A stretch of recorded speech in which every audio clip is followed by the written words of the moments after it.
and welcome to another episode of Video Game Logic. Today's show was recorded on June the 27th, 2017. I'm your host, Gaming Psychologist, and with me, as always, the guy who just chokes me up inside. I'm purposely leaving the silence now. Fair enough. I'll just cut it out in post. On today's show, we will, of course, be discussing the games that we played. We'll have our monthly game club, which is Brothers, A Tale of Two Sons. We'll be talking about our next game club. 2 more classic systems get announced. There's been further developments with the Open 4 GTA 5 modding debacle. We'll have our weekly community corner and our Steam weekly discovery queue. How are you, buddy? Doing alright. Oh, caffeine rage, by the way. Right. Oh. Let's be honest, you're not going to fix that in post because that requires editing. No, I'll fix it in post.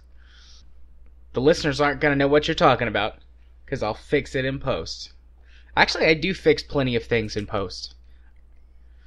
And I would say first time for everything, but yeah, people not knowing what I'm talking about, well, that happens pretty often, actually.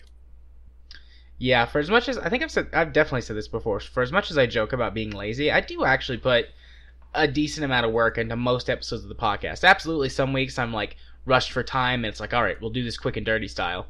But more often than not, I do put some effort into it, and I've got this down to a science too, so I can do it pretty fast while still getting rid of a lot of mistakes and errors and things such as that. I've been doing it a lot more too since we moved.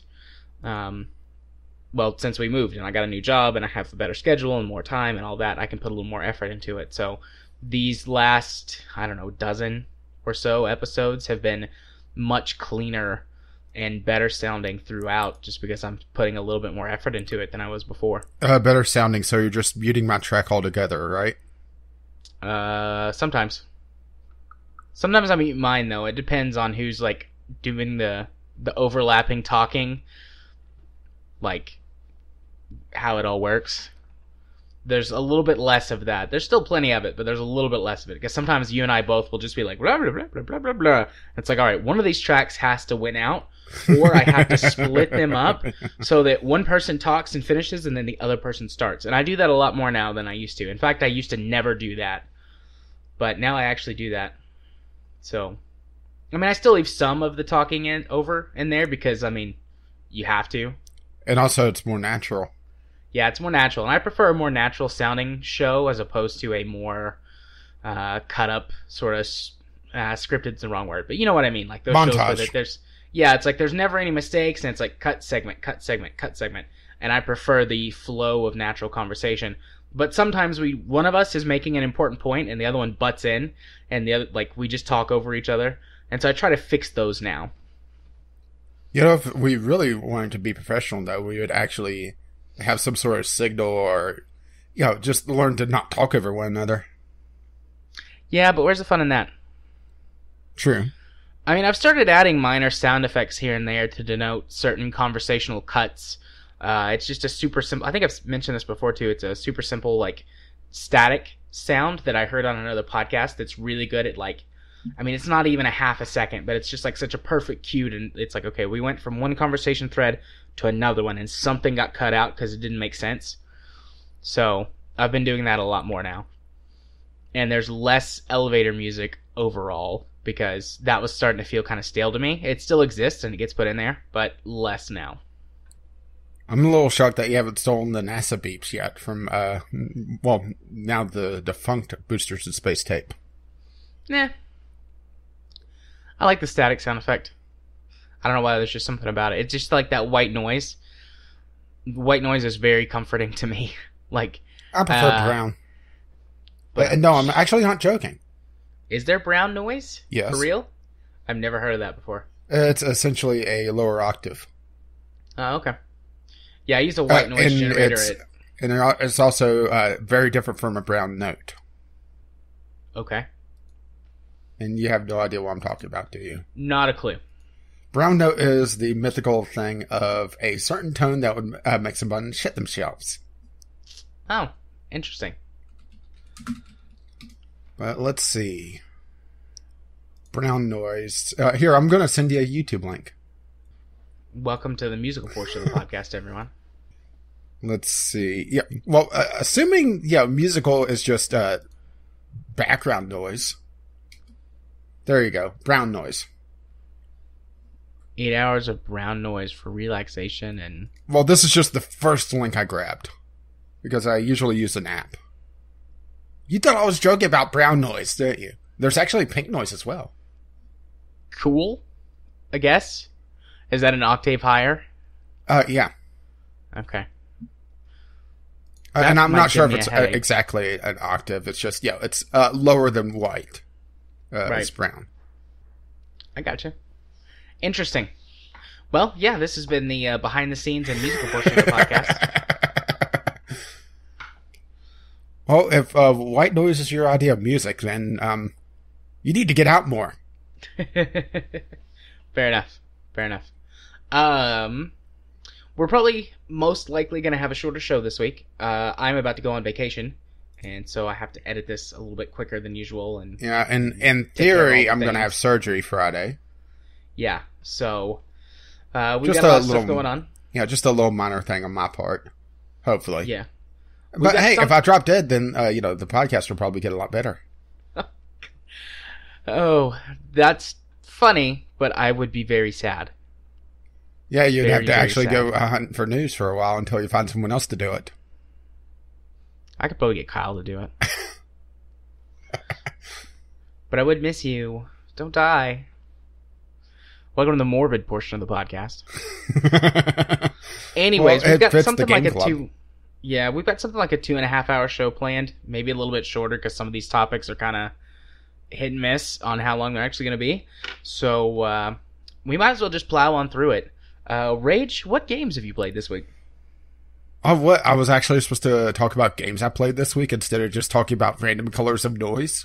Yeah, something like that. Oh, fine then, if you want to be like that. I played a couple of games that I picked up on the Steam Summer Sale. The first one is a game I actually tried to play during the winter sale last year and was just utterly broken. So I rebought it this time around after refunding it last time and actually got it. I think I got it cheaper this time around. All right. Celestial Command. Last year when I tried to play this, I had the slight issue. Well, I should say what Celestial Command is first. It is essentially a space mining game and space sandbox game of going around mining asteroids, fighting pirates, and doing random missions. And I had the slight issue last year of when I fired it up. It's running in Unity, so you could see where we're going already with this. Because if you're familiar with Kerbal Space Program, then you know that Unity, for a long time... Matter of fact, I think Kerbal may still have this somewhat, but not nearly as pronounced as it used to. But it wasn't precise enough for the orbits in Kerbal. So it caused orbits to wobble. And it could eventually cause orbits to decay or get essentially free delta V from the orbits just expanding further and further out just due to the impreciseness of Unity. Well, Celestial Command, I had it where stations were dropping out of orbit because of the just the wobble and the stations trying to fix their orbits, just causing it to get worse and worse and worse until they just fall and crash into the planet. Which was hilarious, but made the game unplayable. So I refunded it. And I decided to try it again this time around, since it's seen, I want to say like 4 or 5 updates since the winter sale. And it is playable now, at least for me. It's still very, very, very, very buggy. As a matter of fact, it does remind me a lot of Kerbal, just in the fact that I'm hitting the same bugs I used to in Kerbal.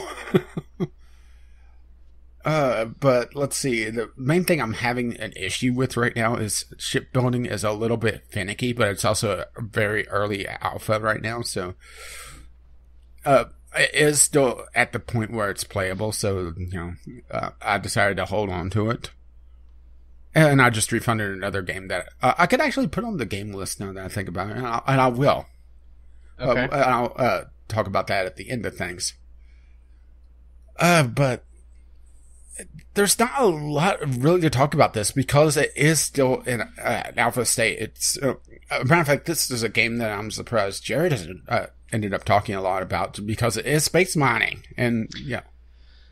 Yeah, well, I mean, I own it. I've played it. I experienced less of those issues that you did at the time. I don't know if it was like just different hardware, or just getting better luck or what. But I mean, I talked about it at length on one of the shows from earlier this year, right? Yeah, I think so. Yeah, earlier this year. So I've just been waiting to check it out. Every 6 months or so is when I check in on a game like this. Mm-hmm. Yeah, it's one of those things that it's early access games, especially space games, seem to be very hit or miss on just how fleshed out they are and how stable they are. And this one, it's at the point where it's playable, but it's unless you want to just jump in early, I would say it's probably a miss right now. Just because, there's not a lot to do outside of going around and mining right now. They haven't fleshed out enough in the game. And supposedly they're going to have it where you can control different ships or, give different orders. But right now, the different systems are just barely in place. Matter of fact, right now you could only have 2 ships because there's no way to refill crew. Well, you can do it with the console. Well, that's in the sandbox. If you're playing non-sandbox, you can't do that. Oh, okay. Unless there's a way to open up the console in the standard mode that I don't know about. I don't know. I've only played it in sandbox. They did add an atmospheric mode where it's more of a traditional sci-fi space game instead of the orbital mode, which honestly I don't like. I preferred the rather okay, it was still simplistic, but the more realistic orbital mechanics, because you don't really see that all that much in these games. No, I think I would definitely prefer the orbital mechanic version. I just wish that there was some better indication of what moves you were going to make. Like, I mean, we can kind of, since we play KSP a ton, we can kind of eyeball it and figure it out. But, like, if you're coming into this... Patch Conics, that's what you want. Yeah. Yeah, it's something that definitely could be improved. But then again, the ships have enough Delta V on them that it's not that big an issue. You can usually brute force it if need be. Yeah. And they do have some sci-fi elements. They have a warp drive that you could eventually unlock that allows pretty much instant teleportation across the system.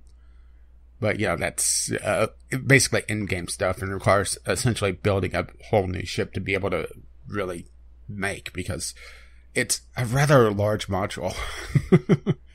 And the ships it's the KSP style where they're essentially Legos, and you snap different ship components together to make the different ships.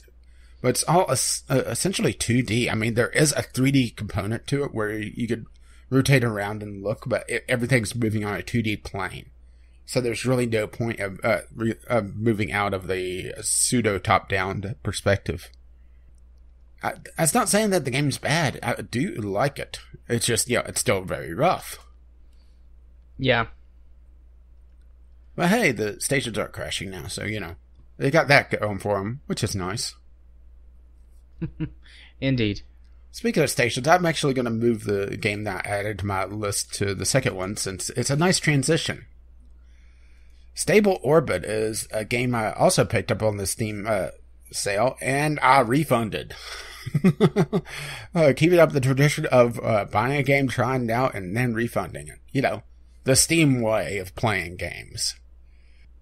And this is a game I wanted to like a lot more. It's a station management game, building out essentially a more realistic space station than what Stable Orbit what Celestial Command would have.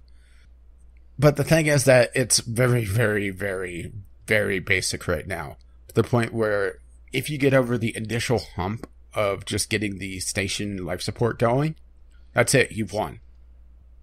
There's no random things going on. There's no like random failures or emergencies or anything that you would expect out of a space station game. There's only a handful of different modules that you can install right now.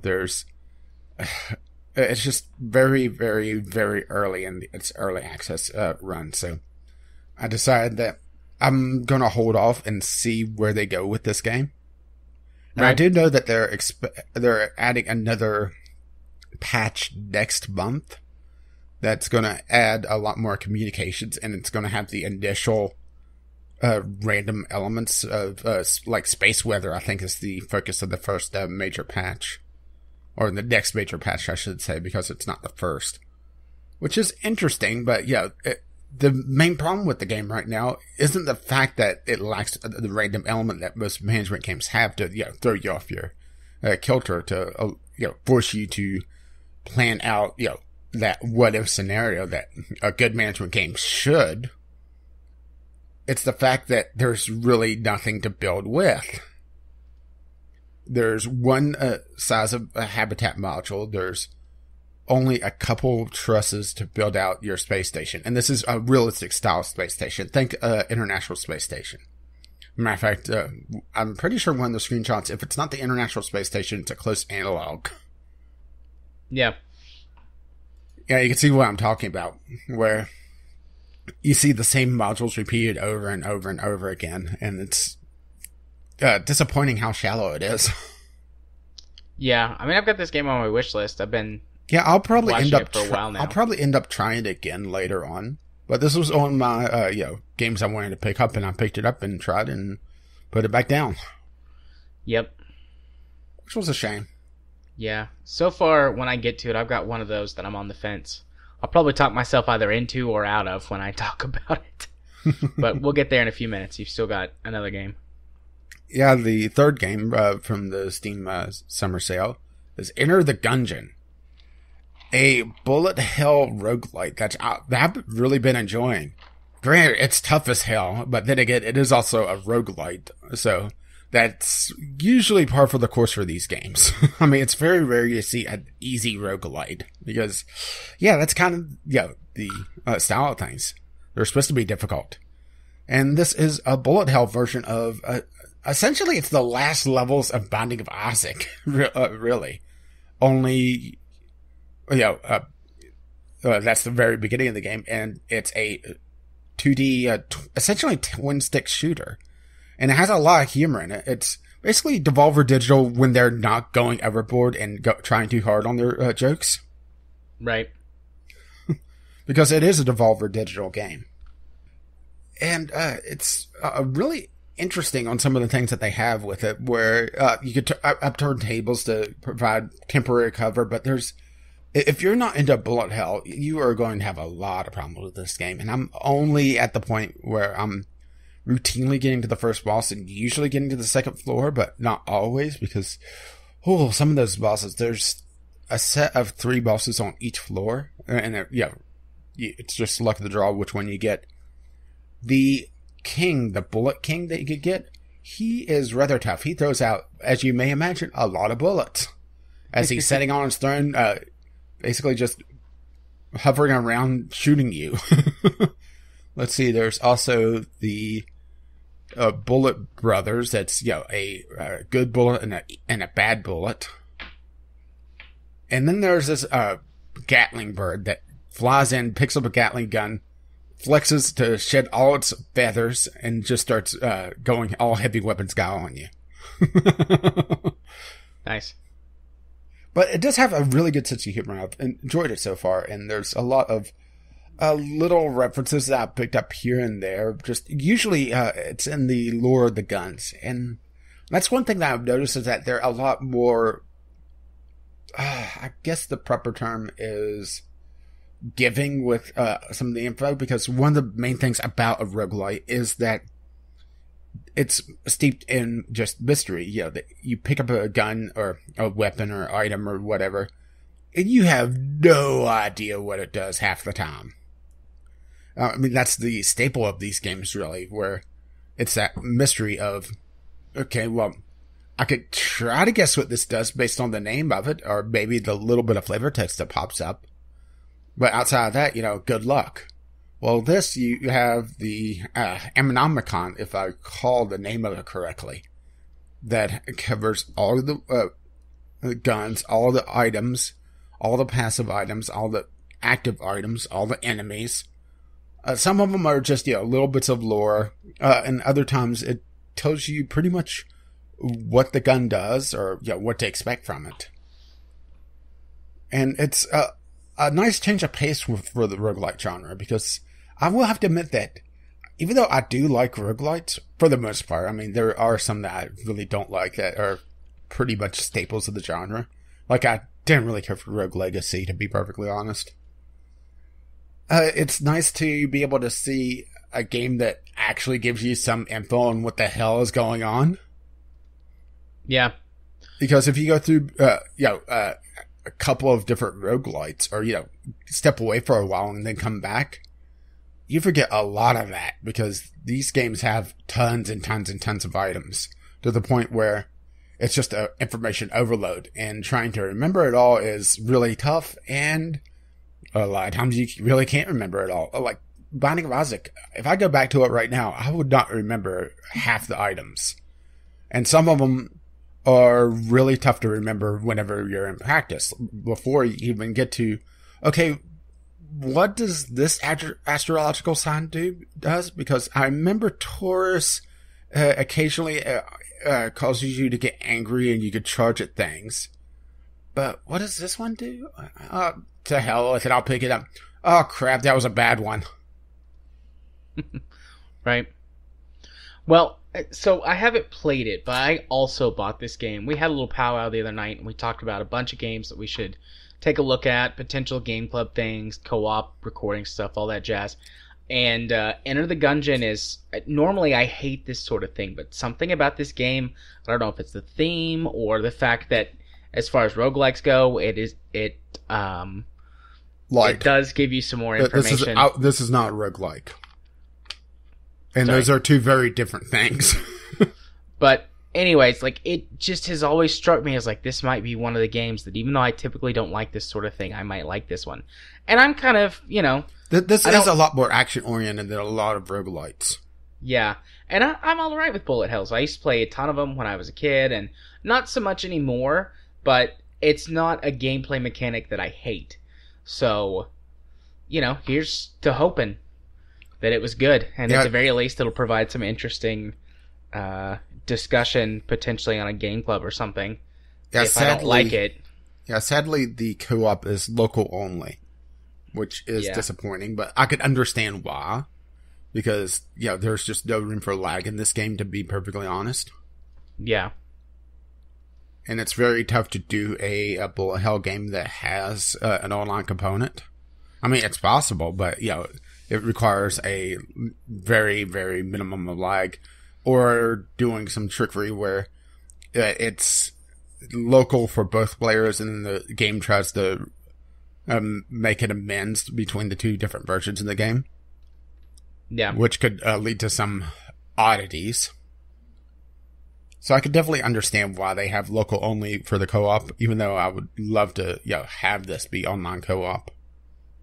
Yeah. I could think of a way to do it, but it wouldn't exactly be co-op.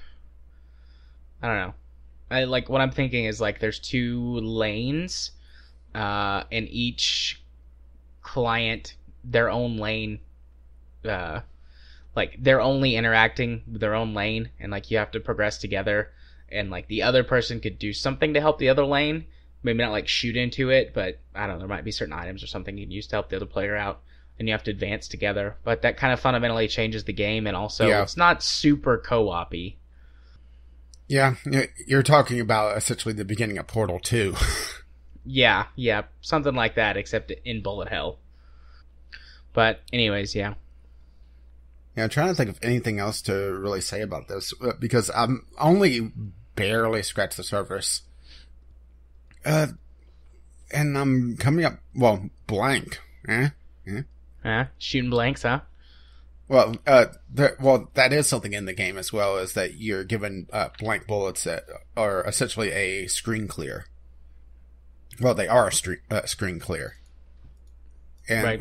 There is the dodge roll mechanic that's kind of interesting, where, dodge rolling, you basically dodge under the bullets. You have an invincibility window, but you have to time it right, because if you dodge too far, you could run into other bullets, and I've done that several times. Yeah. But it's been a fairly good one so far. I think it'll be one of the games that I check out on my trip, because I think my laptop can handle it. Yeah, it's not exactly the most demanding of games.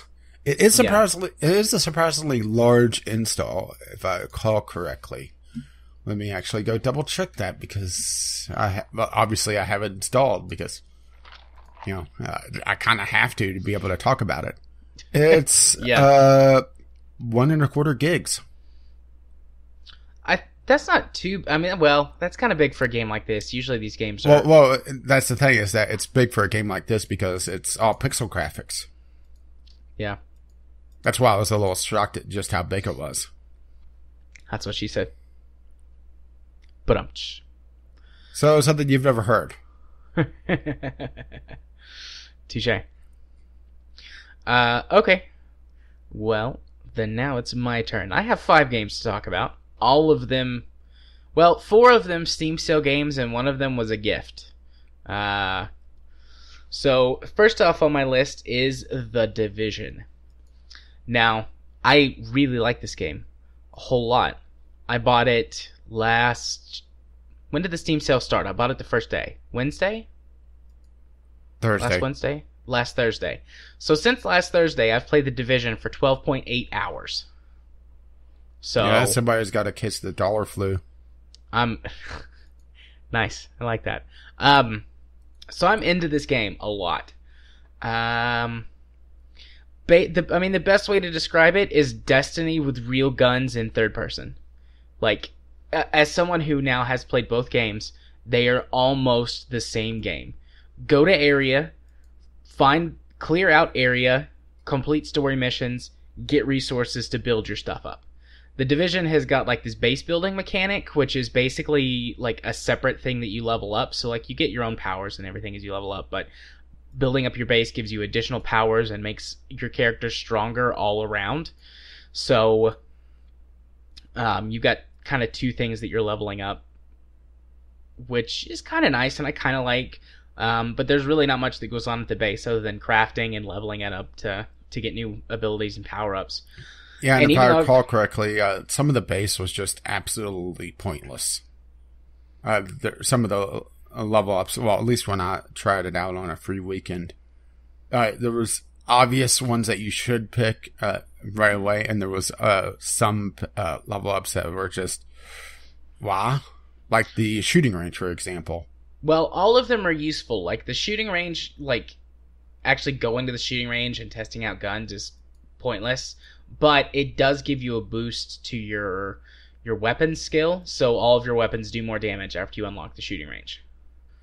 Like every upgrade that you get in your base or upgrades the particular like skill that it covers.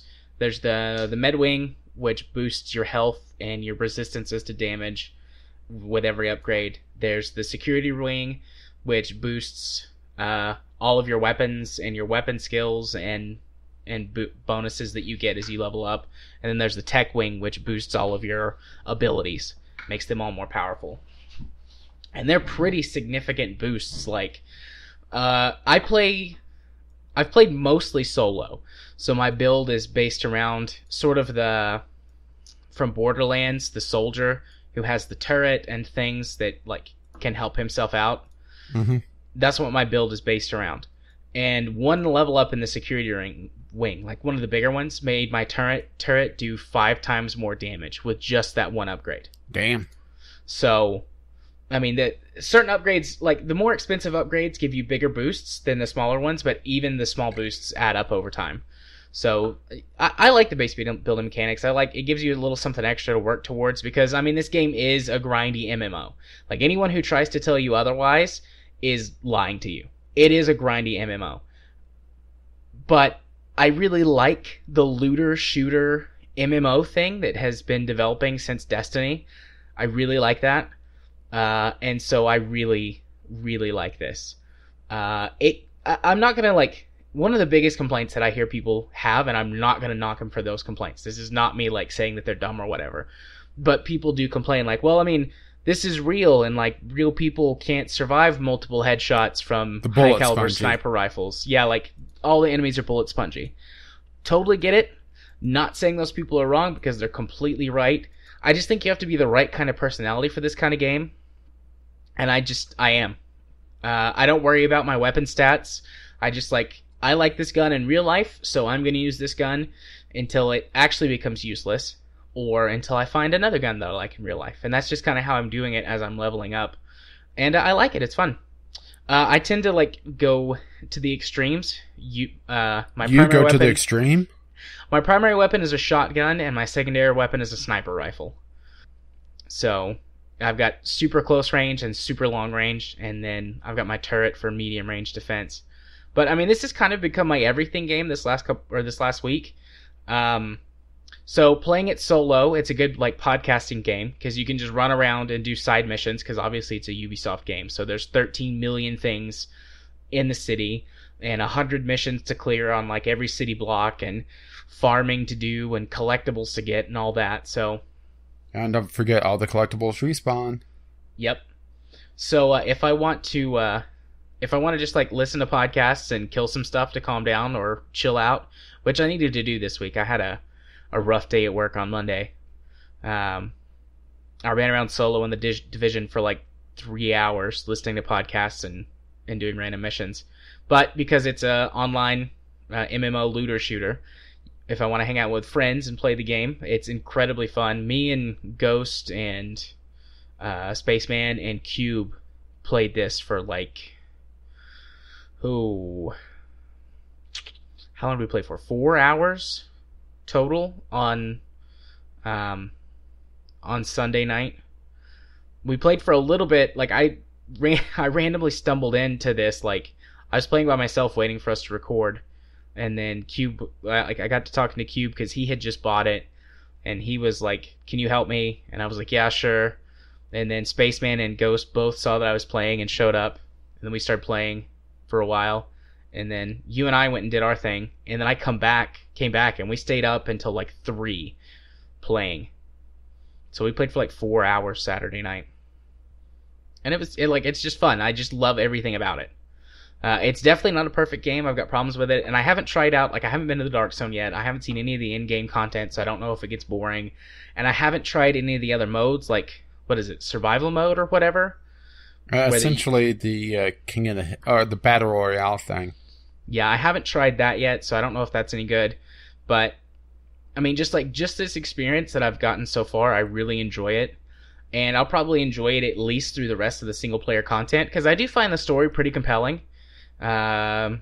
Basically, for anyone who doesn't know, there's a bio-terrorist attack where that they like engineer this flu virus, contaminate some currency, and then on Black Friday they introduce the currency into the market, and in New York. Yeah, obviously sci-fi. I mean, paper currency these days, really. I still use cold hard cash for a lot of stuff, actually. Like just about anything I buy in person, I pay for in cash. That's kind of like my way to not overspend. Like I don't have like my credit card or anything put into Steam so that I'm not tempted to constantly spend tons of money on games, because I would even outside of the Steam sale. So I only buy Steam gift cards, and when I go out to buy stuff, I only buy stuff in cash because it's like when it's gone, it's gone. And the credit cards. I'll say here, I'm just cheap. Yeah. The credit cards and debit cards are only used for like groceries and bills and stuff. But anyways, that's a welcome to the financial portion of the podcast on how to not spend all your money. But anyways, so that's how the story goes, and it gets spread around the city on Black Friday because millions of dollars changing hands. Like it just gets contaminated and spreads. So I actually find that really compelling because of how realistic it is. That idea, and I'm sure honestly that this has genuinely been like a rehearsed terror strategy that the Department of Defense or Homeland Security or something has like run through and analyzed. Yeah, what is it with Tom Clancy and having basically anti-terror cells in every facet of life? I mean, that's what he did.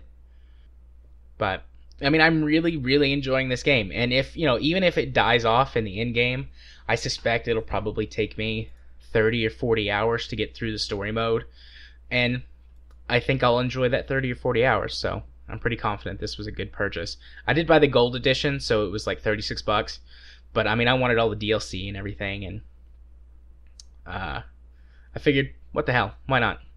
I've been wanting this game for a while, so I'm just going to go all in on it. But you can just get the regular game for $20 while the sale's still going on, if you don't want the DLC and the season pass and all that jazz. So yeah, that was my first game. My second game, Defense Grid 2. The Defense Grid series is what I consider to be like the daddy of all tower defense games. I know that it wasn't the first, but in my opinion, it is the best in terms of just like standard, straight up tower defense. Defense Grid 2 introduces some new things over the first one. You've got a lot more compelling story and characters. You've got like multiple AIs that assist you, and they've actually got some well-written dialogue and banter. There's like, they are pretty stereotypical though. There's like a snarky British guy, and then like an uptake. The same one from Defense Grid 1? Yeah, General whatever. I can't think of his name right now. But yeah, you've got the uptight British guy. And then you've got wasn't he not really an AI, but the mind of someone uploaded to a computer, which is something a little bit different? Yeah, well, that's because if I recall correctly, he was talking about missing strawberries or raspberries or something in the first game. Yeah, well, they call them they say like they're the minds of people, but they refer to themselves in game as AI. So I don't know. Oops, wrong. They refer to themselves as Elkabongs. But anyways, they've got some well-written dialogue, and you've got this interesting story context from the aliens' point of view. And as you go through the levels, you learn a little bit more with each one about why they're attacking. And it just puts like a nice little context on the tower defense. It adds new modifiers and new turrets and things to the original Defense Grid. So I'm just enjoying it all around. I really like the original Defense Grid, and Defense Grid 2 is basically more of the same, but with improvements.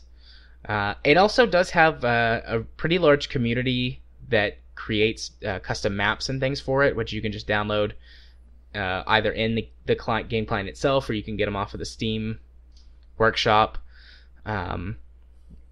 There's a ton of custom game modes and things that you can tweak to make it either more difficult or easier or just different. Like there's like commander powers now, and before each battle you can choose an AI to like assist you, and they each do different things. Like there's one that gives you like a massive fuck off laser.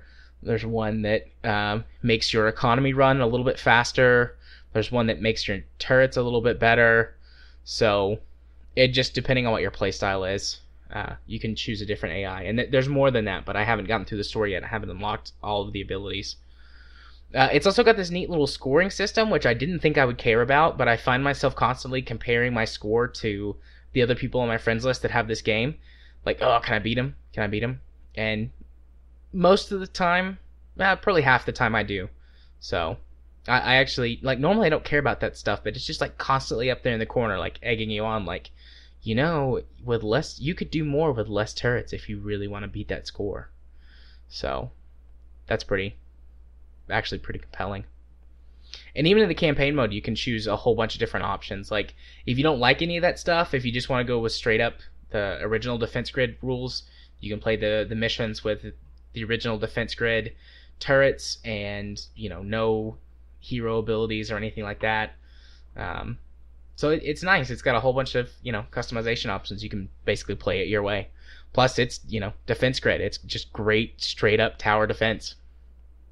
So, I'm thoroughly enjoying that. Unfortunately, it runs like ass on my laptop, so I have to play this tower defense game, which you would think, would run really easily. But I mean, even on like minimum graphic settings, yeah, I'm struggling to get like 20 or 25 frame FPS on my laptop. I guess there's just too much stuff on screen for it. But yeah, I mean, that's pretty much all I have to say about Defense Grid 2 at this point. I'm like halfway through the story, I think. It's a good game. Good game. Good purchase. The next game that I bought on the Steam sale and have played so far is Project Cars. I mean, it's a simulation-style car racing game. I haven't played too much of it. I played it the other day with my kid for like 45 minutes. Because I was like, yeah, do you like... we were going through games, like, what game do you want to play? And I told him I had a new car game, and he wanted to check that out. So I haven't done any real racing or anything with it. We basically just went to, like, the free race mode where you can swap cars and drive around and test out, like, different tracks and things. And he watched me play for a little bit, and then he wanted to play. So I was like, okay, I'll hand him the controller, and I was like, all right, this button is the gas. It makes you go. This button is the brakes. It makes you stop. This button is to steer. It turns you left and right. Now repeat back to me. What are the buttons? He pointed. This is the go button. This is the stop button. This is the crash button. I said, no, not the crash button. That's the steering button. It makes you turn left and right. And he goes, yeah, steering, crash button. And then for like 20 minutes, we proceeded to crash many supercars and test out the damage modeling in Project Cars. Damage modeling? Pretty good. Pretty good. Not like the best I've ever seen, but certainly not the worst. Overall, from playing it though, like comparing it to other sim games that I've played, it feels very Forza-ish as opposed to Gran Turismo-ish, and it's really difficult to explain the difference if you've never played them. But if you don't really care about sim racers, this won't matter to you. It's got some like arcadey settings and things you can mess with, but it's basically just driver aids and like turning off the real world like grip simulation and stuff. But even when you turn all that stuff off or on, like whenever you make it as easy as possible, it still feels pretty simmy. So kind of the opposite problem I had with The Crew. Even turning everything to maximum simulation mode, it still felt super arcadey. So if you're not into sim racers, this is definitely not a game for you. But it is on the multiplayer list, and there are quite a few of us who have it. So we're definitely going to be doing some racing in the Yeah, how about that? Another week I'm not going to be able to play. You could still spectate. You could be my cheerleader. Laugh at me when I crash cars. Fair enough. Fair enough. So this next game is the one that I'm on the fence about whether or not I should refund it. It's called Stars 1. It is a sci-fi survival crafting game. Honestly, doesn't look very good. It looks and feels... Well, it feels a lot like Imperial Galactic Survival. It's got a ton of complexity to it. That's the thing that kind of sold me on it initially. You can go look at like well, I don't know if you can actually like where you find it. I've seen it in like the discussion page on Steam and things like that. But the tree, like the tech tree for how you get down to different vehicles and eventually like space flight and stuff is quite extensive. There's a lot that goes into it. If you're into this sort of thing, like all kinds of resources that you need and tons of tools to, craft these resources into whatever it is that you need. And many resources can be crafted in multiple ways depending on what you want to do with it and that sort of thing. And I also like the fact that everything's blueprinted. I mean, to a certain extent, I do enjoy like building my own vehicles, but I'm not the best designer. I don't have a lot of artistic talent. So seeing one of these games that has basically like recipes for vehicles that you just have to assemble in an assembler as opposed to like putting down each little block is kind of appealing to me. So I spent some time playing it, and the actual like crafting mechanics and that sort of thing were fine and intuitive and weren't terrible. But I mean, this is like a 1 or a 2-man dev team, and it really shows. All of the assets feel very, very like Unity asset story like just grabbed different things. It doesn't appear to have like a unified art style. You can't really see it in the... Yeah, maybe that's why it's not looking too good to me, is that the buildings don't look like they fit with like the ship that's being shown in one of the screenshots. Yeah, the art style is very mismatched. And it's difficult to see in the screenshots because obviously the screenshots are framed to look really nice. And even in like the trailer for it, it's framed to look nice. And oh dear the footage God, that's hideous. I'm on the Steam community hub looking at some of the screenshots on that. Yeah. And what the hell? Is that like a zombie or something? That is horrendously textured. Yeah, there's like little alien creatures and stuff that you have to like, they come and attack you and you have to survive and et cetera, et cetera. So that's not good. Some of this looks like it is almost a high-res or a reskin of almost Minecraft with how blocky it is. Yeah, a lot of it's very, very blocky. It's just the art style is not good. It just doesn't look good. And usually I don't care about that sort of thing, but when it's a constant eyesore, like bad graphics are fine. I can handle bad graphics, but bad aesthetics just rub me the wrong way. And on top of that, the music is awful, and there's only one track, and it's honestly just the sound design is bad. There's like no music, or there's only like one music track, and it's terrible, and all of the sounds like walking and interacting with things are terrible, and the UI is terrible.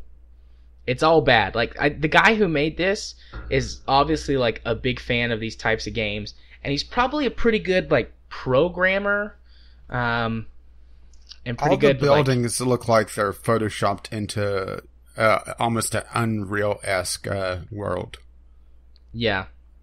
Oh dear God, that is hideous. It's real bad. There's a screenshot of someone building, I guess it's a landing pad or something, and it does look like a high-def reskin of Minecraft on top of a Unreal Engine world. Well, I'm not sure if this is Unreal or what, but damn, that is hideous. I think it's Unity. Of course, I'm pretty sure it's Unity because the menus are like stock menus. Also, there's no options. It's like you can change your screen resolution, and that's it. There's no other advanced graphics options. Oh, you can also change the brightness. So if it doesn't run well on your machine, right there. Yeah, if it doesn't run well on your machine, tough luck. I've basically just talked myself into refunding this game because as much as I like the crafting and how in depth that is, and all of the things that I said positive about it, I just can't stand the thought of getting there because it really is an eyesore, and the UI is real bad, and the music is real bad, and you're going to be constantly interacting with those things over and over and over for hours to get to like the good, interesting things at the end of the tech tree, so to speak. I just don't want to do it, so I'm definitely going to refund this game. Talk myself into it. Oh, that's like $6 or no, $5 I'll get back. Well, the player models are just hideous. Yeah, maybe I'll end up refunding another title, and then I'll be able to buy a better like sci-fi crafting game, because I always like buy one of those every Steam sale. I just can't help it. The final game, maybe one of these days will be a good one. I feel like Space Engineers was pretty good. It doesn't run very well, so yeah, I guess that makes it bad. Imperion's pretty good, but it's got a lot of issues too. They're just all real bad, and you just gotta like I said, you just gotta love them. But not on my watch. The last game I played was Planetary Annihilation Titans. We did this for multiplayer stream on Saturday. It's supposed to be Friday. And by we, you mean you. Me and Kyle and Cube. And I think Jim stopped by for a while, but he didn't play. He just talked to us. But, I mean, this is the expansion to Planetary Annihilation, which adds a new faction and some new units, plus the Titans, which are these giant game unbalancing things. And I had never played the original Planetary Annihilation, so I mean, this was like insane at first because there's just so many different levels. In Planetary Annihilation, you play on spherical planets that you can assault an enemy from any side and all that sort of stuff. But then you go up into orbit and then eventually out into space, and there are like Death Star worlds that you can use to blow up other planets, and you can also like grab asteroids and smash them into planets, or smash planets into other planets, and it's like there's a whole bunch of insane stuff. But I enjoyed the experience playing multiplayer, but this game is just one huge clusterfuck, and it made me want to go play Supreme Commander, which was made, like, a lot of the people who made that game came over and made Planetary Annihilation. I think Supreme Commander is better because it's much more focused, and everything honestly makes a lot more sense in Supreme Commander. But Planetary Annihilation is still a good, fun game to play. I got really pissed off at Kyle in the beginning because I was like, I have no idea what I'm doing. So I got stuck on a planet like by myself, and then like 20 minutes into the game, he smashed another planet into my planet and blew me up and killed me. Why do you think I don't want to play a strategy game against Kyle? But he apologized profusely and then was really nice to me for the rest of the night. Like I said, why do you think I don't want to play a strategy game against Kyle? But and also Uber is on my shit list. Why? Monday Night Combat. Oh, right. Fuck them. Well, Titans is good. It's fun, but I don't know if I want to play it single player. I need to check out like its single player campaign mode and see how good that is, and play it a little bit more so I get a better handle on what's going on. I mean, we played it for like 3 or 4 hours, and then I played another match with Kyle like to help him test out a map that he made later on. So Steam says I played it for 5 hours. I don't think I quite played it that much. Probably was sitting idle for a little bit when we were watching replays and stuff. But I mean, I enjoyed the game and as a multiplayer game, but I don't think unless the single player campaign is like amazing that I'll play it very much by myself. Maybe a little bit just to get some practice in, so I'm not quite so bad. By the end, I was doing okay. I mean, Kyle would still, like, if I went 1v1 against Kyle, he would definitely still beat me because he has the experience. But I mean, I was able to hold my own against multiple computer enemies that were fighting against me on the same planet by the end of it. And I managed to take over a couple of worlds in the last game that we played. We were on teams after that first match. But I think I was starting to get the handle of it. But I like it, and it's $8 if anybody else wants to pick it up before the Steam sale ends. We'll run it every once in a while, I think. I mean, we're going to have a bigger rotation of games to play now, so unless we like really get on a hot streak with something, we probably won't play the same game multiple weeks in a row. But it'll kind of go into a rotation. I'll probably, once everything's all said and done, I'll take a look at all the games that all my friends now own, put together a rotation, and then post that. And that's just what we'll do, is go through the rotation. But yeah, all in all, so far, all of the games that I've tried, mostly wins. I'm quite happy so far with my Steam sale purchases. We'll get to the rest of them in the next couple of weeks once we've had a chance to check them all out, go through what we bought. But I mean, all the games we played this week were Steam sale games, so that's what we had to talk about this week. All right. Are you ready to move on to Game Club, or do you have anything else you want to add? Fuck Uber Entertainment. Fair enough.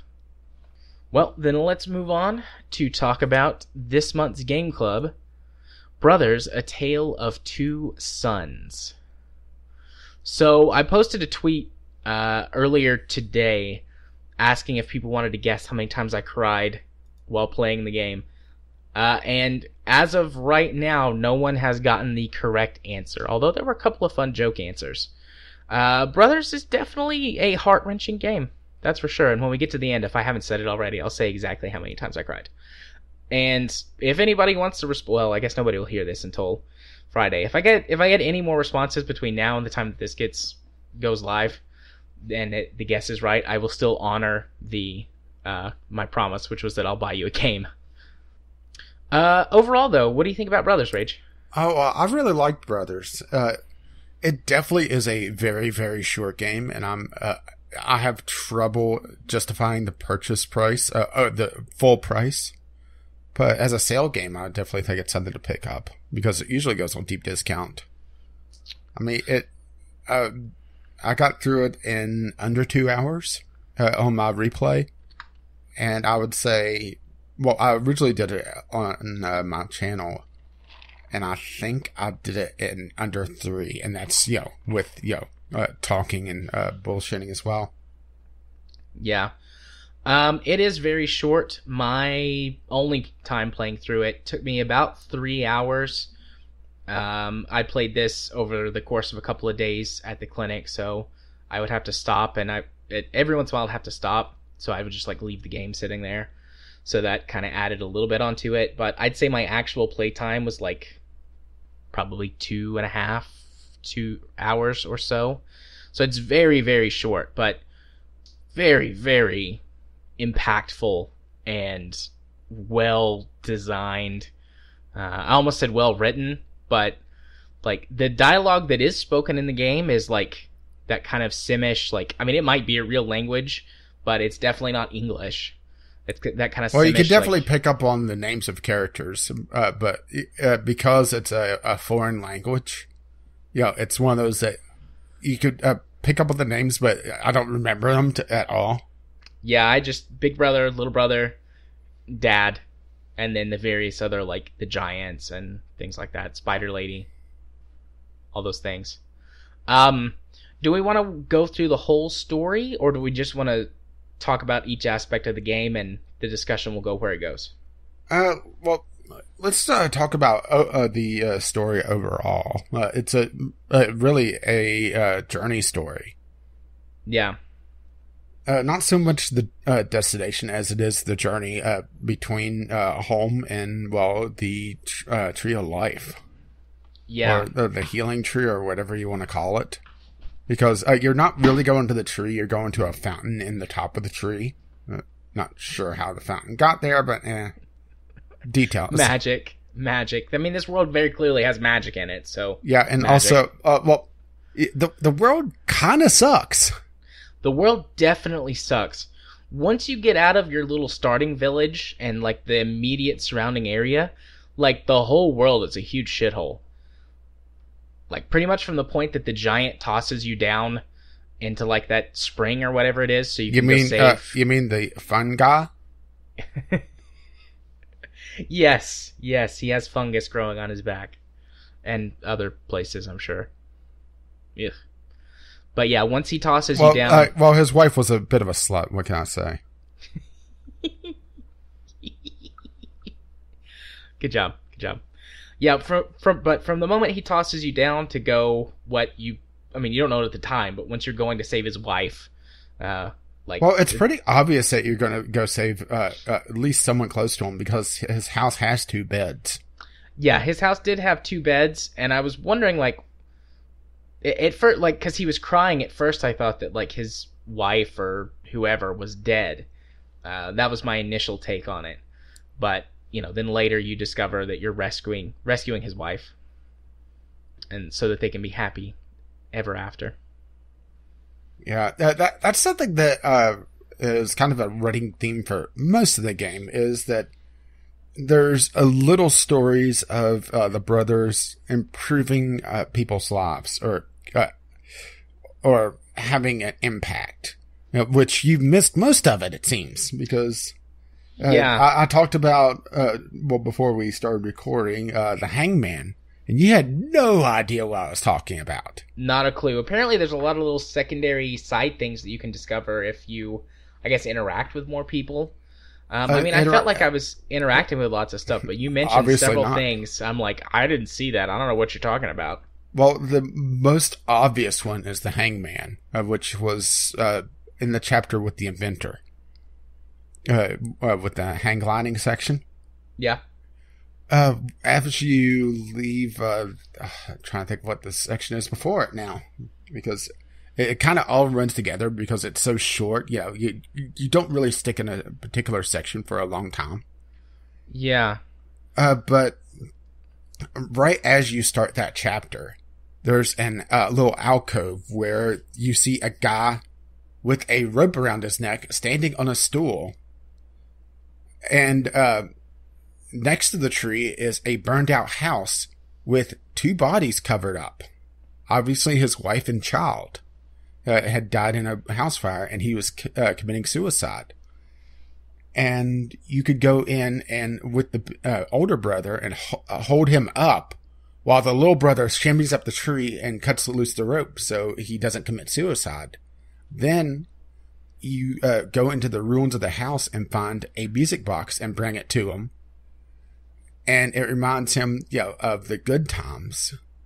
And it gives him the strength to go on. And he buries his wife and child and decides to continue on with his life. Yeah, I completely missed that. That would have probably made me cry too. There are many... But that's also one of those...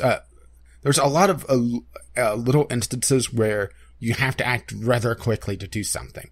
And this, if you miss hitting him with the older brother, to hold him up, he'll die within a few seconds. Yeah. This game has lots of little impactful moments with the 2 of them interacting with other people. Like, even though I missed that stuff, there's still plenty of things that I was like, oh, that's interesting, or that's neat, or that's cute. Like, early on, whenever you're leaving the village, you can walk up to people and interact with them, and most of the time the older brother will hold up like the scroll or whatever and be like, where do we go? Where are we going? Have you seen this tree? Yeah.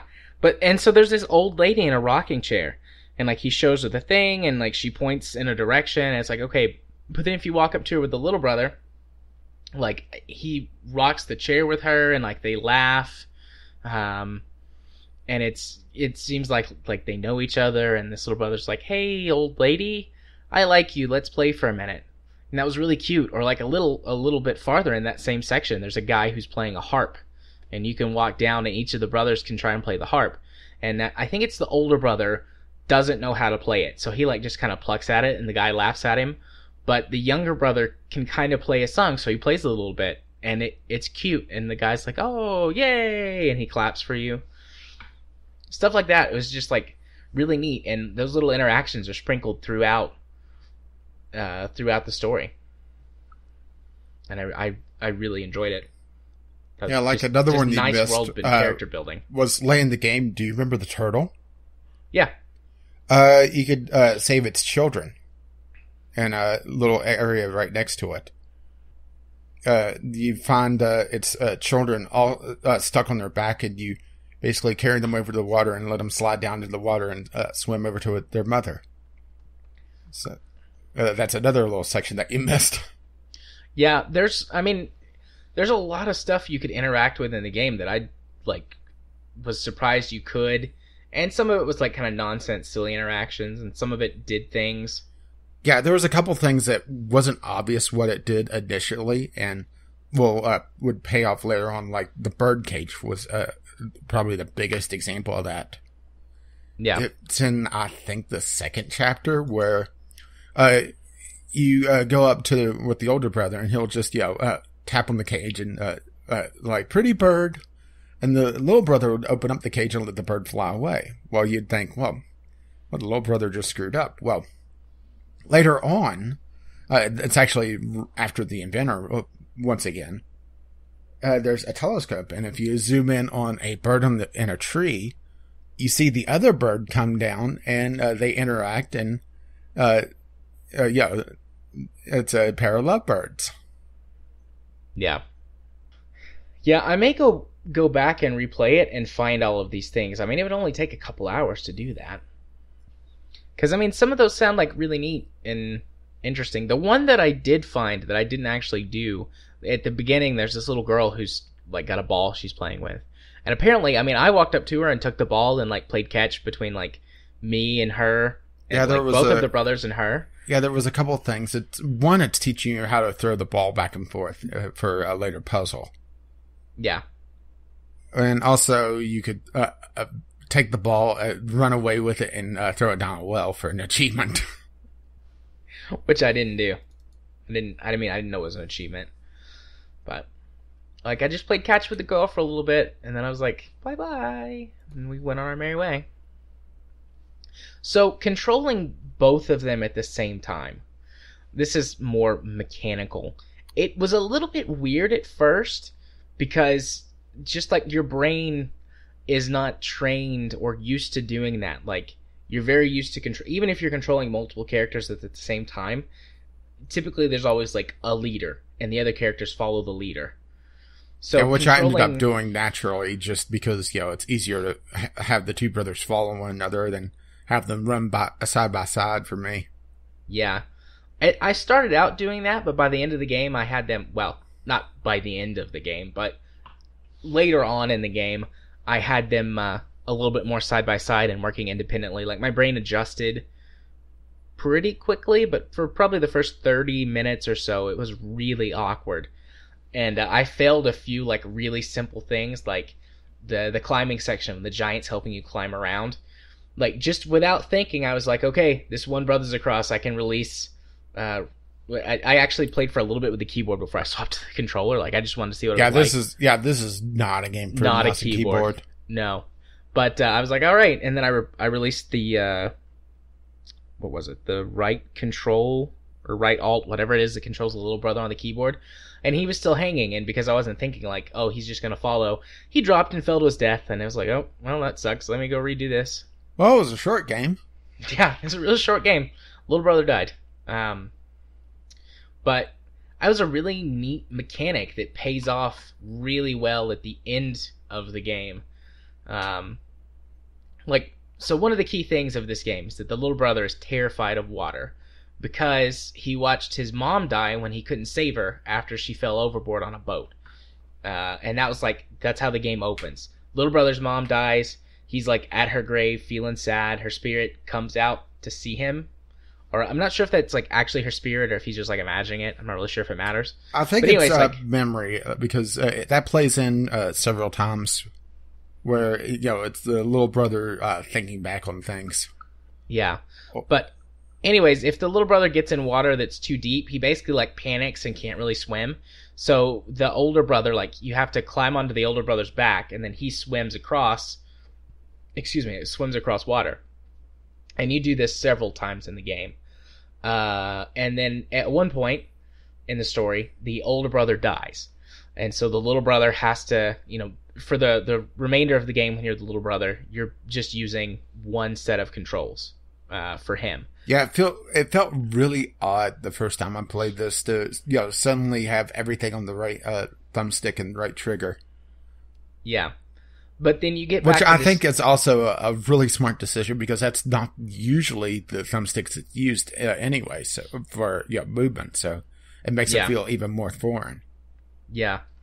But anyways, you get to this stream that you have to cross, and then suddenly you can use the Big Brother's controls again, and it's like mechanically that's something that only video games can do. It's like this little brother is like gaining strength and confidence, and so it's like his big brother's still helping him out, and he gets across the water, and you use both sets of controls to allow him to swim across.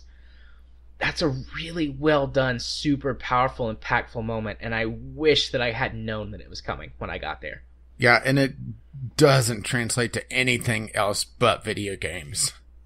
No, you couldn't watch a Let's Play or read about this and get the same effect.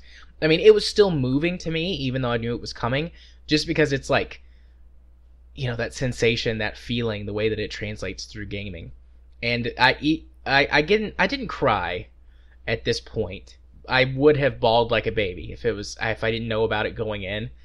I did get like a little sniffly and maybe like a little misty, but no tears fell at this point. I just was like, oh my gosh, it's so sweet. The little bit is confidence. And just went across. But that's just like the best payoff I've ever seen for a video game mechanic ever. Yeah. I think. It was, I've seen nothing like that. 5 stars, A+ right there. Like that one bit, amazing. Yeah, unfortunately it's turned into, it was his sled, the Rosebud thing. Yeah.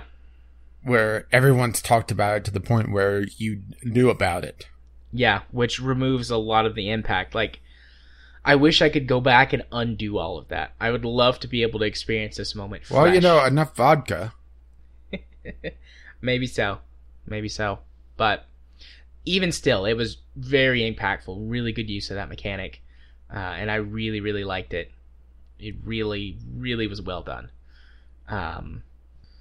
Otherwise, I really like the art style of this game and the sound design. Yeah, I think the music was really on point for particularly the vehicle sections, for lack of a better term, when you're on the goats and when you're on the glider. Yeah. Yeah. I found the soundtrack to be beautiful. Yeah, I'm not sure if it's something I would like to listen to in the background while doing other things, but it handled the gameplay excellently. Yeah, I felt like it really added to and matched what was going on as well. Like, that's a really hard balance to strike, like being a really great soundtrack or score without taking away from what's going on screen. And in the case of this game, like what you're actually doing with the controls. But I think they hit it perfectly. I felt like every song that was played really added to the mood and helped set the tone, but didn't become overbearing. So excellent sound design. Also, I felt like the characters were really emotive and expressive, and they looked great. Like, the art style, the aesthetic for this game is impeccable. And it's held up really well, because Brothers is several years old at this point, right? Yeah. It came out in, what, 2013? Yeah, September 3rd, 2013. So this game is nearly 4 years old, but because they picked a really, really gorgeous aesthetic, it holds up and doesn't detract from the story at all. Like, you know how sometimes older graphics can just ruin stuff, but again, they went with aesthetics over realism, and this is another game where it's really paid off. Yeah, that's the thing, is that having a particular style, or not going realistic, tends to make the games just age a lot better. I mean, just look at, compare even, probably a bad choice for it, but the NES, not the NES, but the Nintendo 64 era, where games made the jump to 3D. Everything that was really cartoony still holds up fairly well, but Mario just looks like a blob of polygons. Yeah, Mario's pretty cartoony too. That's interesting that you think that. Yeah, but they didn't do it well. They tried to make him a little bit more realistic. Yeah. Instead of having very, very bright colors. Granted, the world for Mario 64 holds up fairly well. It's just the characters didn't. Yeah, that's a fair point. So when we started like talking about or doing our pregame like planning and stuff, we were like, well, this will be a pretty short game club. I'm running out of things to talk about. Do you have anything that you want to add or what discuss? Was your favorite segment of the game? Oh, what was my favorite segment? I think my favorite was just as a little short play segment was with the goats. The goats were fun. Actually, I think my favorite segment, and this is going to sound weird coming from me because I hate spiders, but the fight against the spider queen. She's not really a queen, is she? The spider lady. No. The fight against the spider lady. Just the way that the mechanic of controlling the brothers separately is handled in that instance. Yeah, especially since one is stuck in a ball of web. Yeah. It was just really unique and interesting and not too challenging a little bit, but I found myself really engrossed in it just because it was so well done. And I think that was my most fun or my favorite I felt a little bad through. about playing this for a game club was my second time through this, but playing it a second time, I noticed that I felt a little bad for the spider lady towards the end of that fight because she stopped attacking. She was trying to run away. Yeah. And turns out, the older brother got killed when he was being a dick. Yeah. Yeah, if they'd have let her go, he would have lived. But they kept on until they killed her, and she got him back. Yeah, I mean that was just cruel. Yeah, I posted a tweet earlier today that was what did it say exactly? Pull it up real quick. And obviously he's not a leg man. No. Or maybe he is. So my tweet was, Brothers was a lot more brutal than I expected it to be. I was charmed, shed a few tears, but also said, what the fuck at a few of the things that you do. And that was the biggest one.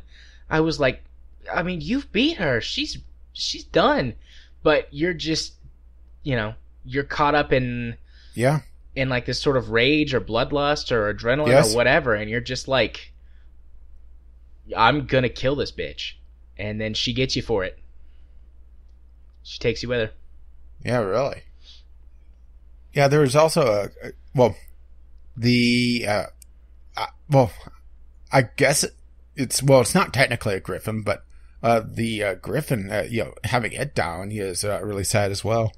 Yeah, that was definitely a sad moment. That wasn't like a tearjerker, but it was sad. But how did the other one show up? I mean, that was the other one did die, right?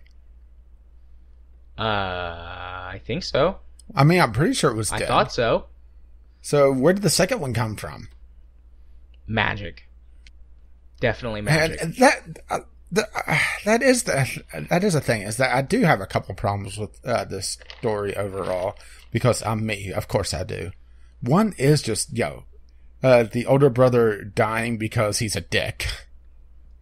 And also, it felt like they could have had a little bit more on the return instead of pulling a Return of the King. Eagles fly you back. Yeah. Granted, it was a very beautiful montage of the previous areas, but it felt like a shortcut.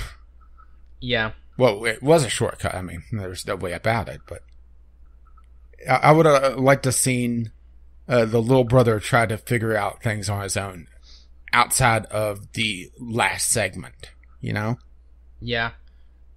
Thinking about it, I don't think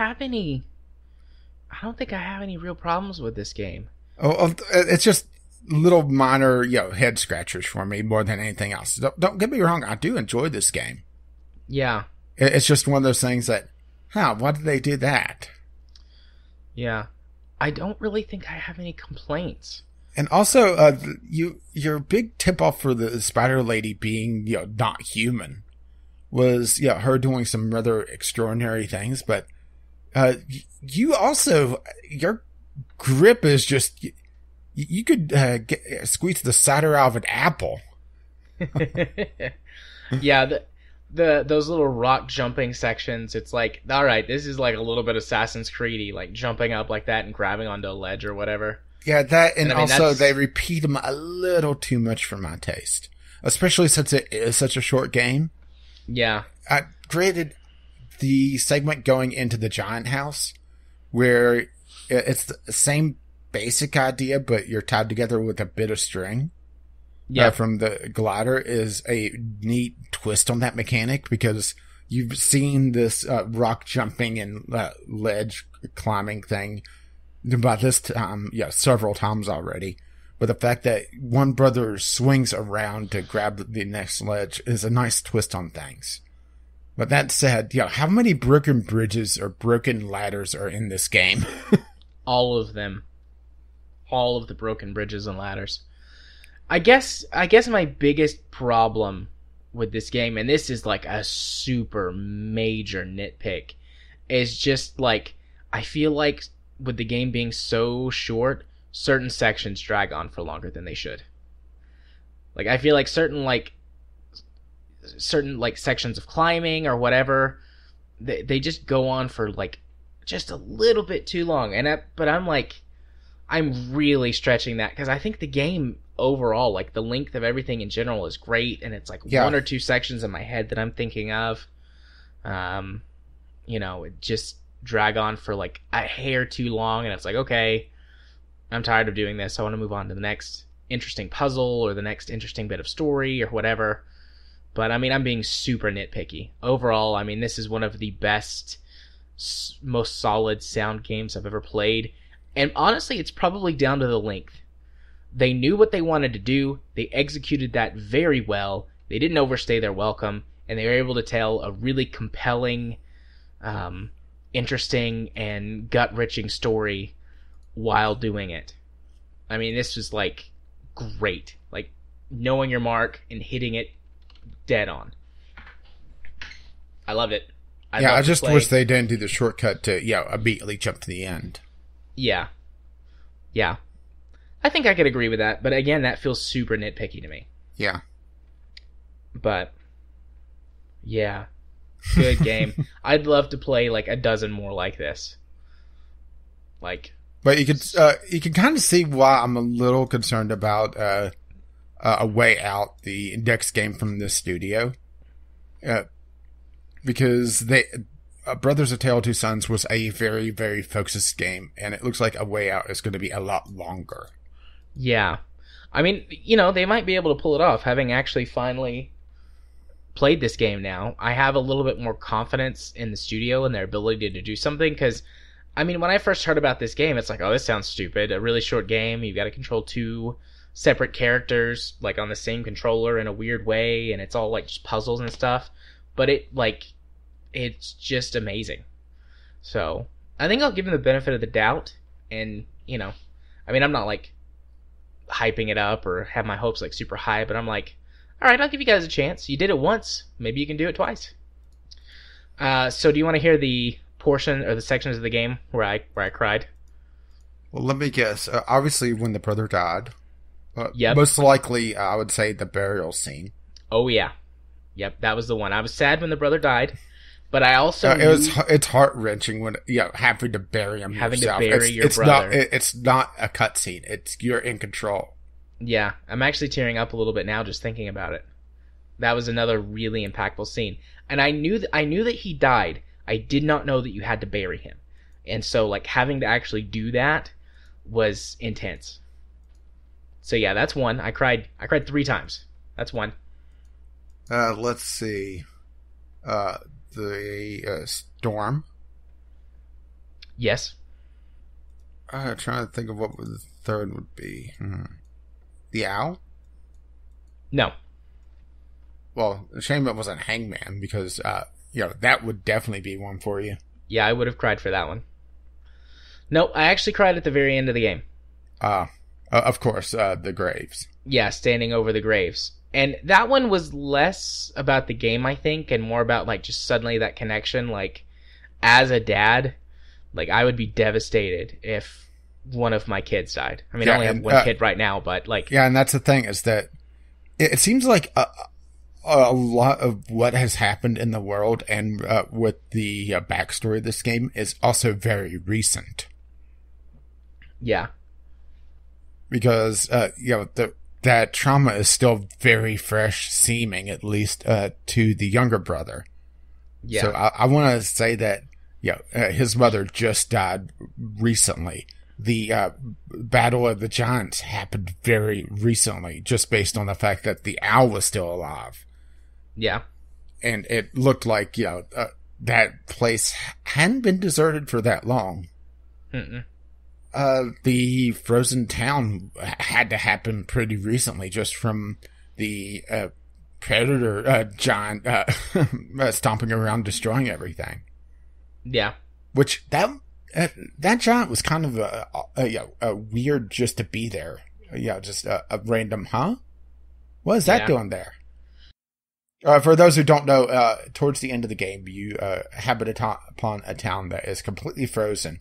All the inhabitants are essentially snowmen, and there's a sieging army outside with a trebuchet that are also snowmen. And once you get into the town, there's this invisible giant that's stomping around, and the only thing you see is footprints appearing in the snow.